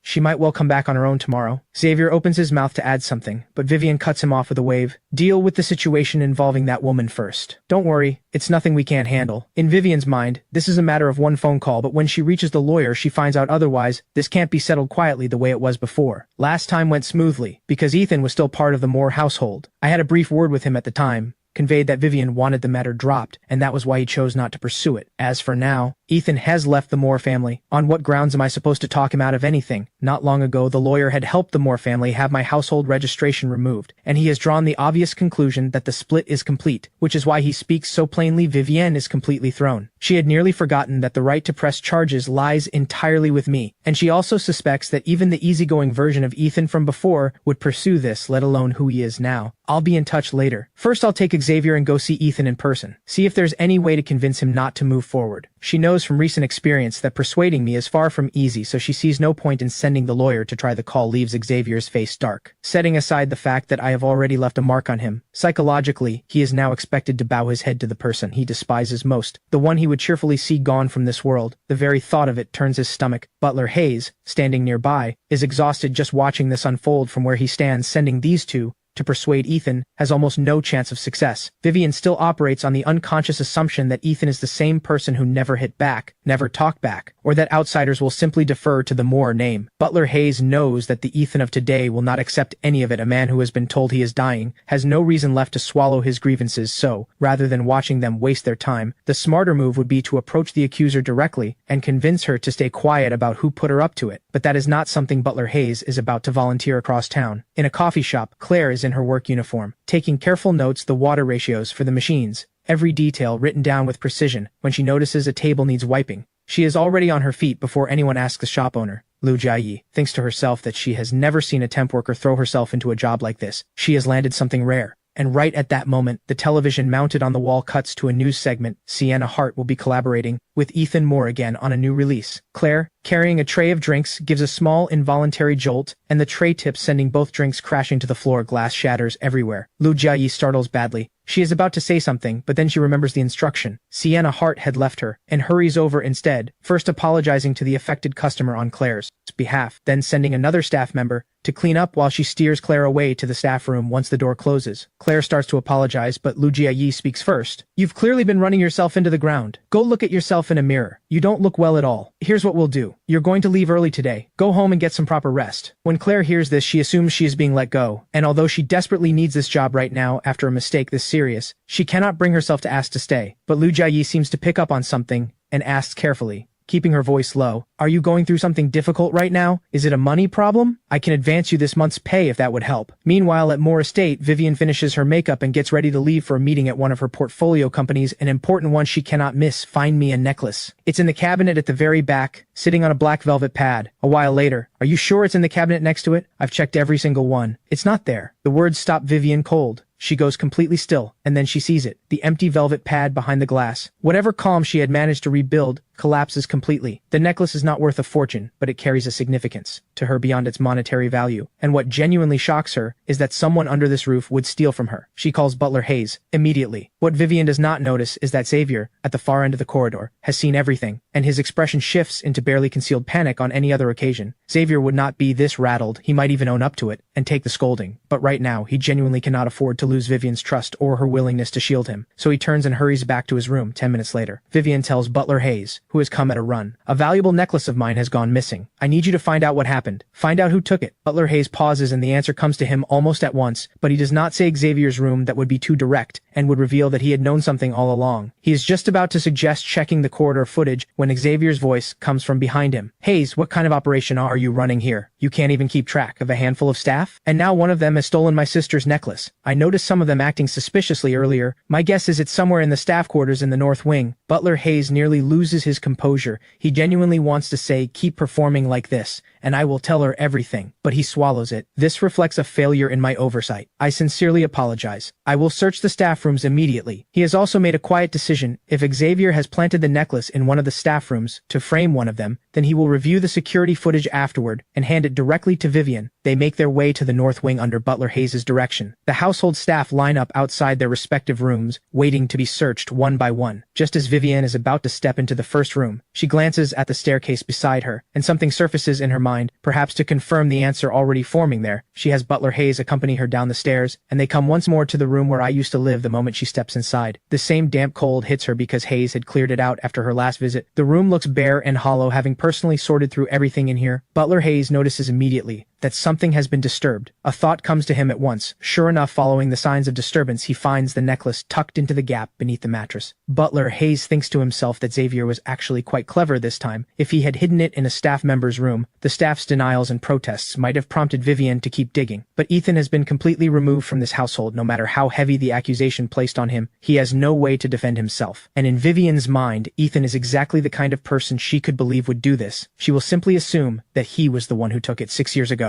Backstage at a music show, after Sienna had proudly listed every songwriter she knew melody, she now recalls had smiled with quiet pride and said she knew someone called Mr. Vale. Sienna had never heard the name and had privately assumed it was some minor, unknown songwriter, or perhaps a name Melody had invented on the spot to save face. But not long after, Sienna understood exactly why Melody had smiled. Like that song after song swept the country, Melody was swarmed at every appearance, and the entire internet went searching for the mysterious figure behind hit after hit. Even Sienna's own mother at a public event had approached Melody with rare humility, hoping to secure a song written by Mr. Vale himself. Sienna had thought about it too, more than once, and now Mr. Vale is sitting right beside her, having written her this many songs. It feels like something out of a dream. "Ethan, was there something wrong with how I sang that?" Sienna had decided all 3 songs were strong and paid a deposit on the spot before bringing me to the studio to record one of them. I put on the headphones, listened for 2 seconds, and nodded. "Sounds good." Sienna can clearly see I'm not really paying attention. "Ethan, can you actually listen? I'll add more to the fee. 50,000 right now, transferred by my assistant." I sit up straight immediately and listen to the entire recording properly from the beginning. "Genuinely, you sang it well." After saying that, I half expect her to think I am just saying it for the money, and I am already prepared to send the extra back. But instead, Sienna breaks into a genuine smile. Thank you, Ethan. That actually means something coming from you. By the way, Claire seems to be dealing with something. Every nerve in me tightens. What happened? From what my staff told me, it sounds like there's some kind of difficulty at home. They didn't go into the details, but it seems she needs around 100,000. That's why she took a part-time job at the cafe. I take out my phone quietly and see her messages again, sitting there unread, and that dull ache moves through me again. Looking at those messages, and thinking about what she has been carrying these past few days, everything in front of me goes briefly dim. She seems to have removed you from her contacts.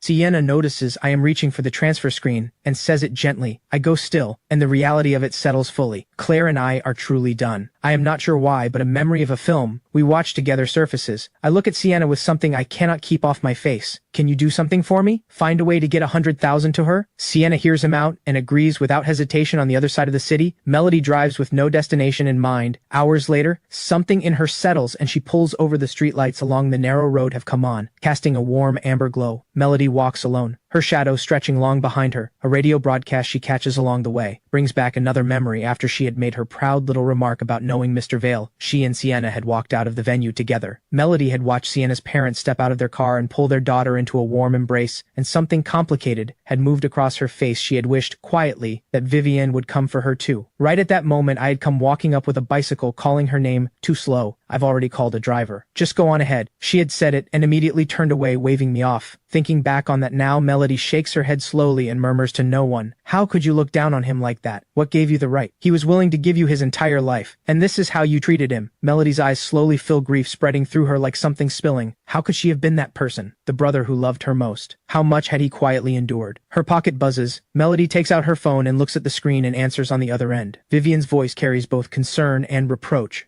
"Melody, why haven't you been answering? Do you have any idea how worried I've been? Come home. Stop making me worry like this." Melody's response is flat. "I'm not coming back." On the other end, Vivian's voice sharpens. "This is all because of Ethan, isn't it? What has he done to you? Someone like him doesn't deserve your sympathy. I just found out he was stealing from this family. Who knows how many times he did things like this before?" Melody's voice comes back sharp and immediate. "That is absolutely not true. Ethan would never do something like that. Why do you always assume the worst of him? You assumed it was him before too, and look how that turned out. I bet it was Xavier again." On the other end, Vivian hears Melody use that word about her own real brother, and the anger rises in her instantly. "Xavier is your real brother. Melody, I feel like I don't know you anymore. I am genuinely disappointed in you. Fine, I'll put the jewelry matter aside for now, but I have to deal with that woman's situation. If Ethan won't agree to drop it, there is no room for negotiation." Melody hears this and suddenly starts to cry. "Stop hurting him. You have no idea how much he suffered in this family, and now he is being torn apart by illness. He has 1 year left. How is he supposed to live it? I am begging you. He has suffered enough for one lifetime." Sometime later, I finish everything with the 3 songs, and it is already evening. I step out of a cab,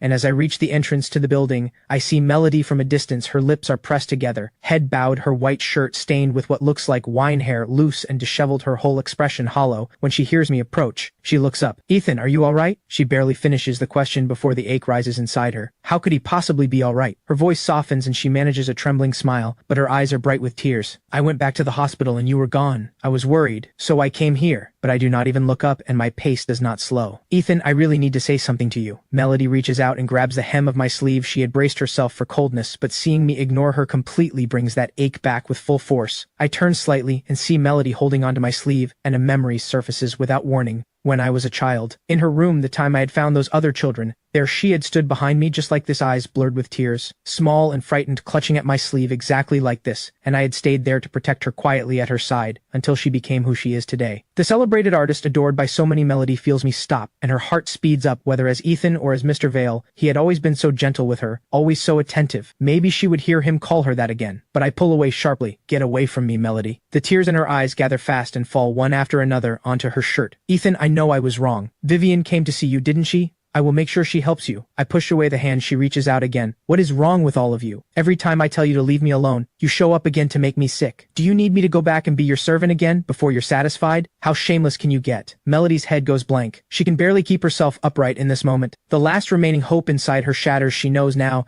that nothing she does will ever bring them back to where they were. Melody breaks down sobbing, the sound escaping her without control. Ethan will never call her that again. "Mom, I'm home." I unlock the door and find Sunny hunched over the table, working through her homework at a slow, scattered pace. When Sunny sees me, she scoops up all her papers with a happy grin and then pulls a stack of documents out of the drawer. Stop putting your stuff in my drawer, okay? There's no room for my things. I smile and ruffle her hair. Sorry, I'll be more careful next time. Is this what you were looking for? I pull a small capsule toy from my pocket. Sunny had mentioned once that a classmate had one of those twist-open toys with a little figure inside, and I had heard the envy in her voice, so I had picked one up at the supermarket on my way past Sunny's eyes light up completely. But then a flicker of hesitation crosses her face as if she thinks a toy like this is too much of a luxury, and the smile dims a little. I think of the day after the first piano composition sold when I had taken Sunny out for a proper meal. I had picked a buffet that was considered fairly expensive per head with every kind of food imaginable, seafood, grilled meats, everything, and Sunny had gone straight for the fried rice and eaten almost nothing else. When she finally understood that everything was included in the price, her face had crumpled into an expression of pure devastation because she was already completely full. I make a quiet promise to myself, never again. Your brother has earned a lot of money now. Things won't be as tight as they were before. Helen brings the food out from the kitchen,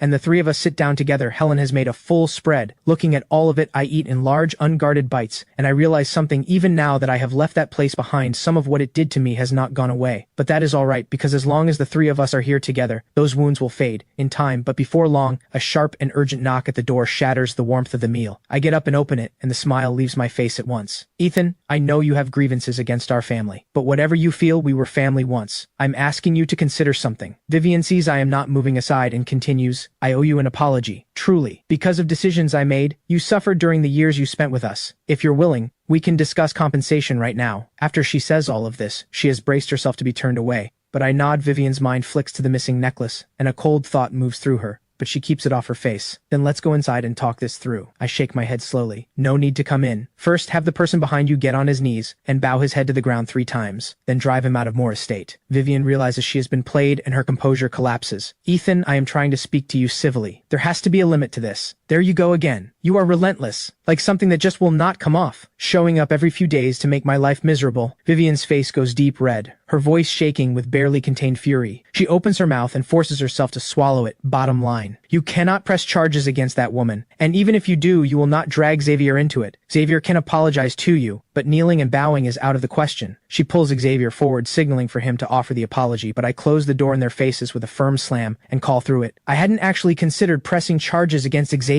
Thank you for the idea. Across town, after a full day of work at the coffee shop, Claire does not go back to campus but heads home. Worn down to the bone, she pushes open the door and finds her mother on the phone, trying to borrow money. Empty bottles are scattered across the floor, and the sharp smell of alcohol fills the apartment. Claire understands immediately. Her mother has fallen back into it. In the year Claire was in her second year of high school, her parents had finalized their divorce, and her mother had started drinking heavily. One time they had fought over the drinking, and her mother had splashed half a can of beer over her clothes, afraid of being late for school. She had wiped herself down quickly and run out the door, only to be stopped at the gate by a strict security guard who refused to let her in because of the smell. She still remembers it clearly, how long she had stood there while people stared and laughed, until I had come to the gate with the homeroom teacher, explained the situation, and gotten her inside when she got home, and told her mother what had happened. Her mother had apologized over and over, swearing she would never drink again. And yet, here they are. Claire lets out a quiet sigh. She had seen this coming after the divorce. Beyond the drinking, her mother had also taken up gambling, following online tips and strategies during the day, and betting heavily at night. The first couple of years had been manageable. Her mother had come out of the divorce with an apartment and a settlement, and even without working, obsessing over bets all day, life had still functioned at some basic level. But yesterday, Claire found out suddenly that her mother had spent everything. The apartment had been mortgaged to the bank, and there was still $100,000 owed to people outside. If the debt is not repaid within the next 2 days, those people will show up and mark the door with red paint. It is this fear for her mother that had brought Claire rushing home, and now, seeing the state she is in, Claire knows she was right to be worried. You're home. Have you eaten? Do you want me to make something? Her mother speaks with a warmth that takes Claire completely off guard, and she actually struggles to her feet, moving toward the kitchen. Claire stands there, frozen, wondering briefly if she has walked into the wrong apartment. It has been a long time since her mother offered to cook for her, and in her memory, her mother's temper after drinking has always been explosive. So why is she being gentle tonight? Her mother finishes 2 simple home-cooked dishes and makes Claire a large bowl of noodles. As Claire eats, she feels a warmth she has not felt in a long time after losing Ethan and the sudden upheaval at home. Claire's world had felt completely dark, and this unexpected shift in her mother lets in the smallest thread of light. Mom, I've already found a part-time job. Don't worry about the money. We'll figure it out together. She does not finish. Her mother cuts in, the warmth gone. There's something I need to ask you to do. You remember Aunt Wang? You used to go to her place for dinner when you were little. Her eldest son graduated last year. He earns tens of thousands a month. She and I have talked it over carefully. We're going to arrange for you two to meet. She is already dialing as she says it. Claire's voice goes flat. I have a boyfriend. She says it directly, wanting to shut it down fast without leaving any room, but her mother presses on anyway. It's just a meeting. What's the harm? Something clicks for Claire. Did you take money for this? The moment she says it, she catches the hesitation on her mother's face. Give it back. What am I to you? Have you ever actually treated me like your daughter? The tears are right there, but her mother does not relent. Her own voice goes soft and pitiful. Every single relative turned me away. Not one of them would lend me anything. If I had any other option, I would not be asking this of you. How can you do this to your own mother? Can you really sit back and watch me have nowhere to turn? The suffocating feeling closes in again. And what about me? You back me into a corner, and that's fine with you. She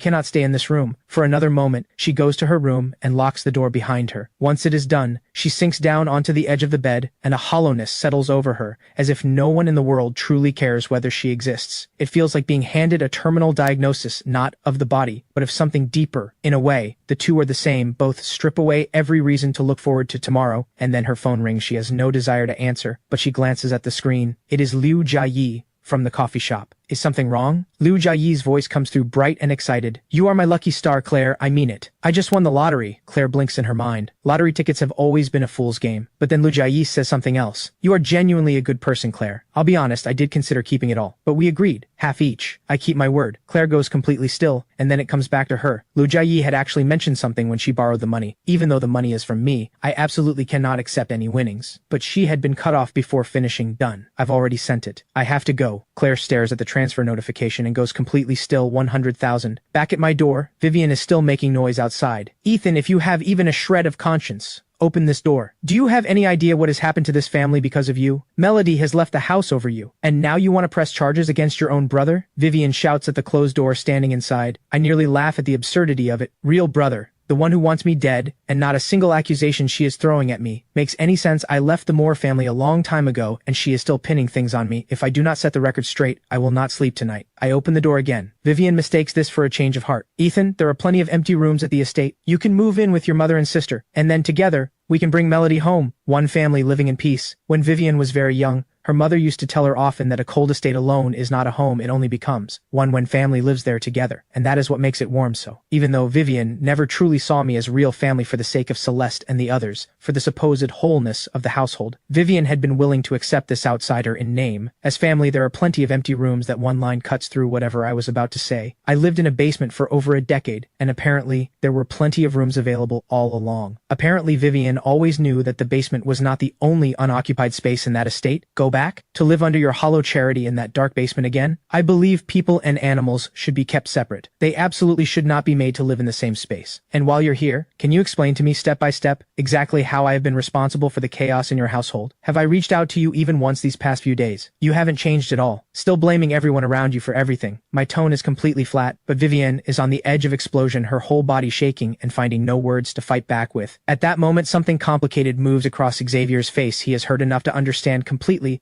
that I am not the person he can push around, and he clenches his jaw hard. I catch it immediately. What is that look on your face? I shove Vivian firmly to the side and then shove Xavier back hard. I am warning you. If you lay a single finger on my family, I will not let it go. Answer me. Don't pretend you didn't hear that. The suddenness of it and the intensity in my face genuinely frightens Xavier. He becomes acutely aware in this moment that the man in front of him has less than a year left, and he has no doubt that every word is meant. In fact, he is genuinely afraid I might act on it right now. He still has so much ahead of him. I am a dying man, and he cannot afford to trade places with one. So Xavier backs down on the spot. I would never do that. That is not who I am. Vivian is shaken too, and by the time she recovers, I've already slammed the door shut again, leaving behind one final line. If you are still there, I am getting a knife. The next day I get a call from the lawyer. He tells me that acting on Melody's behalf he has obtained a full confession from the woman who made the false accusation, and that due to a small incident along the way, she has been placed in detention that morning at the police station. I am escorted by an officer to the holding area, and the officer calls her out from where she is sitting, hunched in a corner. It is her first time in detention, and she has not slept. Her hair disheveled, her face drained and hollow. When she sits across from me, she starts crying. Please don't press charges. I made it all up. I know I was wrong. I let out a quiet, cold laugh. I seem to remember you writing in that post that if you were lying, may lightning strike you the moment you step outside. So when do you think your punishment is coming? She feels the humiliation of it deeply, and her composure breaks. Why won't you just let this go? Haven't I already apologized? Then why couldn't you leave me alone back then? Do you have any idea what kind of messages I received after you published that post? People told me to die. Have you ever felt what it is like to be attacked by countless strangers, while the people closest to you stop believing in you? The officer sitting nearby hears this and quietly nods. The internet may be a somewhat better place now, but back then all it took was an outrage-inducing headline with enough comments underneath, and people would pile on without a second thought. Then the next day the story would collapse, revealed as false, and the mob would scatter just as fast as it had formed. But the damage left behind stays with the person who was targeted. For a long, long time, something in what I say reaches her, and she begins to sense that I did not come here to settle things quietly, and she breaks into loud sobs again. I genuinely know I was wrong. I don't want to go to prison. Please don't do this. When I say nothing, she escalates. I haven't even finished university yet. My life hasn't properly started. Why are you being so relentless? You're going to ruin my entire life. You got called some names online. Did it actually hurt you? Why are you being so cruel to me? I laugh, cold and flat. I'm not your father. Whether you go to prison has nothing to do with me. When you published that post on someone else's orders, did you stop to think that it might ruin someone's entire life? She goes still, and it is not until she is back behind that door facing the very real possibility of being charged and sentenced, and hearing those words again in her head, that she understands for the first time just how far over the line she went when she had done it. She had genuinely not considered that she might be destroying the life of someone who had done nothing to her. One question. The person who paid you to make the accusation against me, was his name Xavier Moore? My words pull her back to the present. She's quiet for a long moment, and then nods slowly. I have the answer I came for, and I walk out. The lawyer is waiting outside and raises a hand in greeting. Need anything from me? I want to press charges against Xavier Moore. Are you able to handle that? He nods without hesitation. A year ago, it was Vivian Moore who brought me the original case. But I have worked far more closely with Melody over the years, given her profile, and the fact that I am paid to represent people's interests.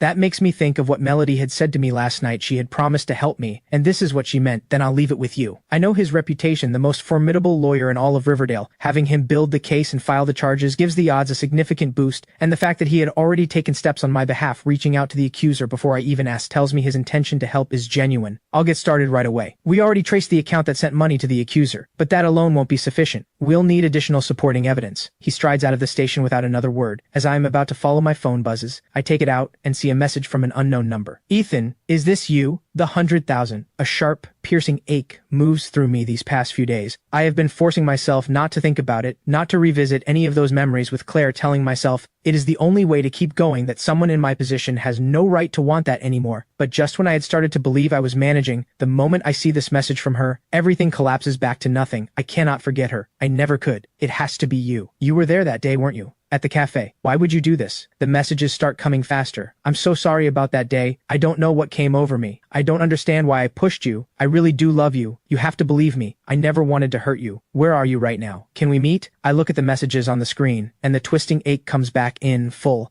I can feel her pain through every word. That girl who loves me this much had pushed me down onto cold ground with her own hands. This is all my fault. You did nothing wrong. Stop saying sorry. Stop hurting yourself over this. That familiar daze descends on me again. The first time was when I got the diagnosis. The second time was when I ended things, and now here it is again. A third time, the officer beside me notices I'm swaying and reaches out. Are you all right? But before the sentence is finished, I collapse backward without warning. When I open my eyes again, Dr. Reeves is sitting in the chair beside the bed, peeling an apple. You're finally awake. I take the apple and ease myself upright. Dr. Reeves, didn't you say this medication was supposed to prevent blackouts? It feels like they are happening more often, not less. The medication is fine. Trust the science. You have been going through intense emotional strain lately, haven't you? Extreme grief in particular is very likely what is triggering these episodes. He reads my face and knows he is right. I did tell you before. Try to keep your days as peaceful as you can. Living like this only accelerates the decline. Thank you, doctor. Take your medication on schedule. By the way, it was a police officer who brought you in. We didn't have a way to reach your family, so we contacted the person you were messaging. She should be here very shortly. The moment Dr. Reeves steps out, my composure falls apart. I have no idea how I am supposed to face Claire. A tangle of feelings rises in waves, pushing me to get up, pushing me to run. I pull on my shoes and step into the corridor and walk directly into Claire. Both our hearts are pounding, and for a moment, neither of us seems to breathe. She is warm and slight against me. Claire draws in a long breath, telling herself over and over what the situation is. Now she steels herself and moves to step back, but in the next instant, there is sudden noise and movement behind me. A short, middle-aged man who appears to have been drinking has been muttering complaints about being ignored by the staff for too long. A security guard senses trouble brewing and moves to intervene, but the moment he steps forward, the man's agitation tips over. He breaks into a run and charges directly toward my back with full force. I feel it and start to turn, but Claire has already wrapped herself around me and taken the blow. The security guard moves in at the same moment and subdues the man, quickly forcing him to the ground. My head is roaring and something moves through me that I cannot control. As I get up, I knock over a nearby medical cart, and when I see the scalpel on the floor, something in me reaches for it without thinking. I pick it up and close my hand around it and start walking toward the man being hauled away by security, and there is only one thought in my head. Then Claire's voice comes through, trembling, as nurses move her onto a gurney. Ethan, the silence that has swallowed me whole cracks open just slightly. I drop the scalpel and run to her. I'm here, but before she can say another word, the nurses are already moving, rushing her into the emergency room. The hours that follow are the longest of my life. A weight that will not lift presses down until I am shaking, and I cannot find my breath until the doctor comes out and says the bleeding has been controlled. She is out of danger, and for the first time in hours, I feel something like light. At that moment, in a room at Moore Estate, a television is broadcasting, "This afternoon, at the First Affiliated Hospital of Riverdale Medical University, a patient surnamed Wu, dissatisfied with wait times, attempted to jump the queue and was refused, subsequently lost control and attacked another individual with a blade, leaving one person injured. The case has multiple points under investigation. Police have launched an immediate inquiry." Xavier, sitting in the corner of the room, hears every word of the broadcast and cannot stop himself from shaking. After my warning to him last night, his first response had been fear. But once he was back in his room, the fear had faded, and what replaced it was hatred. Hatred that I was still here at all, threatening the life he had fought so hard to take for himself. That hatred had sent his mind into an extreme state, and in that extreme state, Xavier had made the same kind of decision he had made 6 months ago. He had paid someone to put a knife in me, and now, with the possibility of exposure, his teeth are beginning to tremble, his face contorted with dread. Xavier runs through everything in his mind, checking whether he left anything exposed. There should not be a problem. The money had been paid. The banquet hall is blazing with light, and as a guest named Zhou Jianhong offers his compliments to Vivian, she maintains the composed bearing of Riverdale's wealthiest until Zhou Jianhong takes a sip of his wine and smiles, and in one offhand remark, punctures something that has been sealed for years. To be completely honest, the reason I invested in that company all those years ago was entirely because of something Ethan said to me. The hand holding Vivian's wine glass freezes mid-air. He was still the Moore family's ward back then. He told me that one day every computer in the country would be running that software. Zhou Jianhong shakes his head with a small sigh. That kind of vision, that understanding, it's no wonder, coming from someone you personally raised. In that instant, the noise and glitter of the room seems to drain away entirely, and all Vivian can hear is a dull roaring in her ears. Memories cut through her like a blade slicing through the wall of self-deception she had built, and she finally remembers the boy who had lived year after year in that cold, damp basement, standing at her desk again and again, laying out the future of an industry for her with complete seriousness, and what her response had been: contempt, dismissal,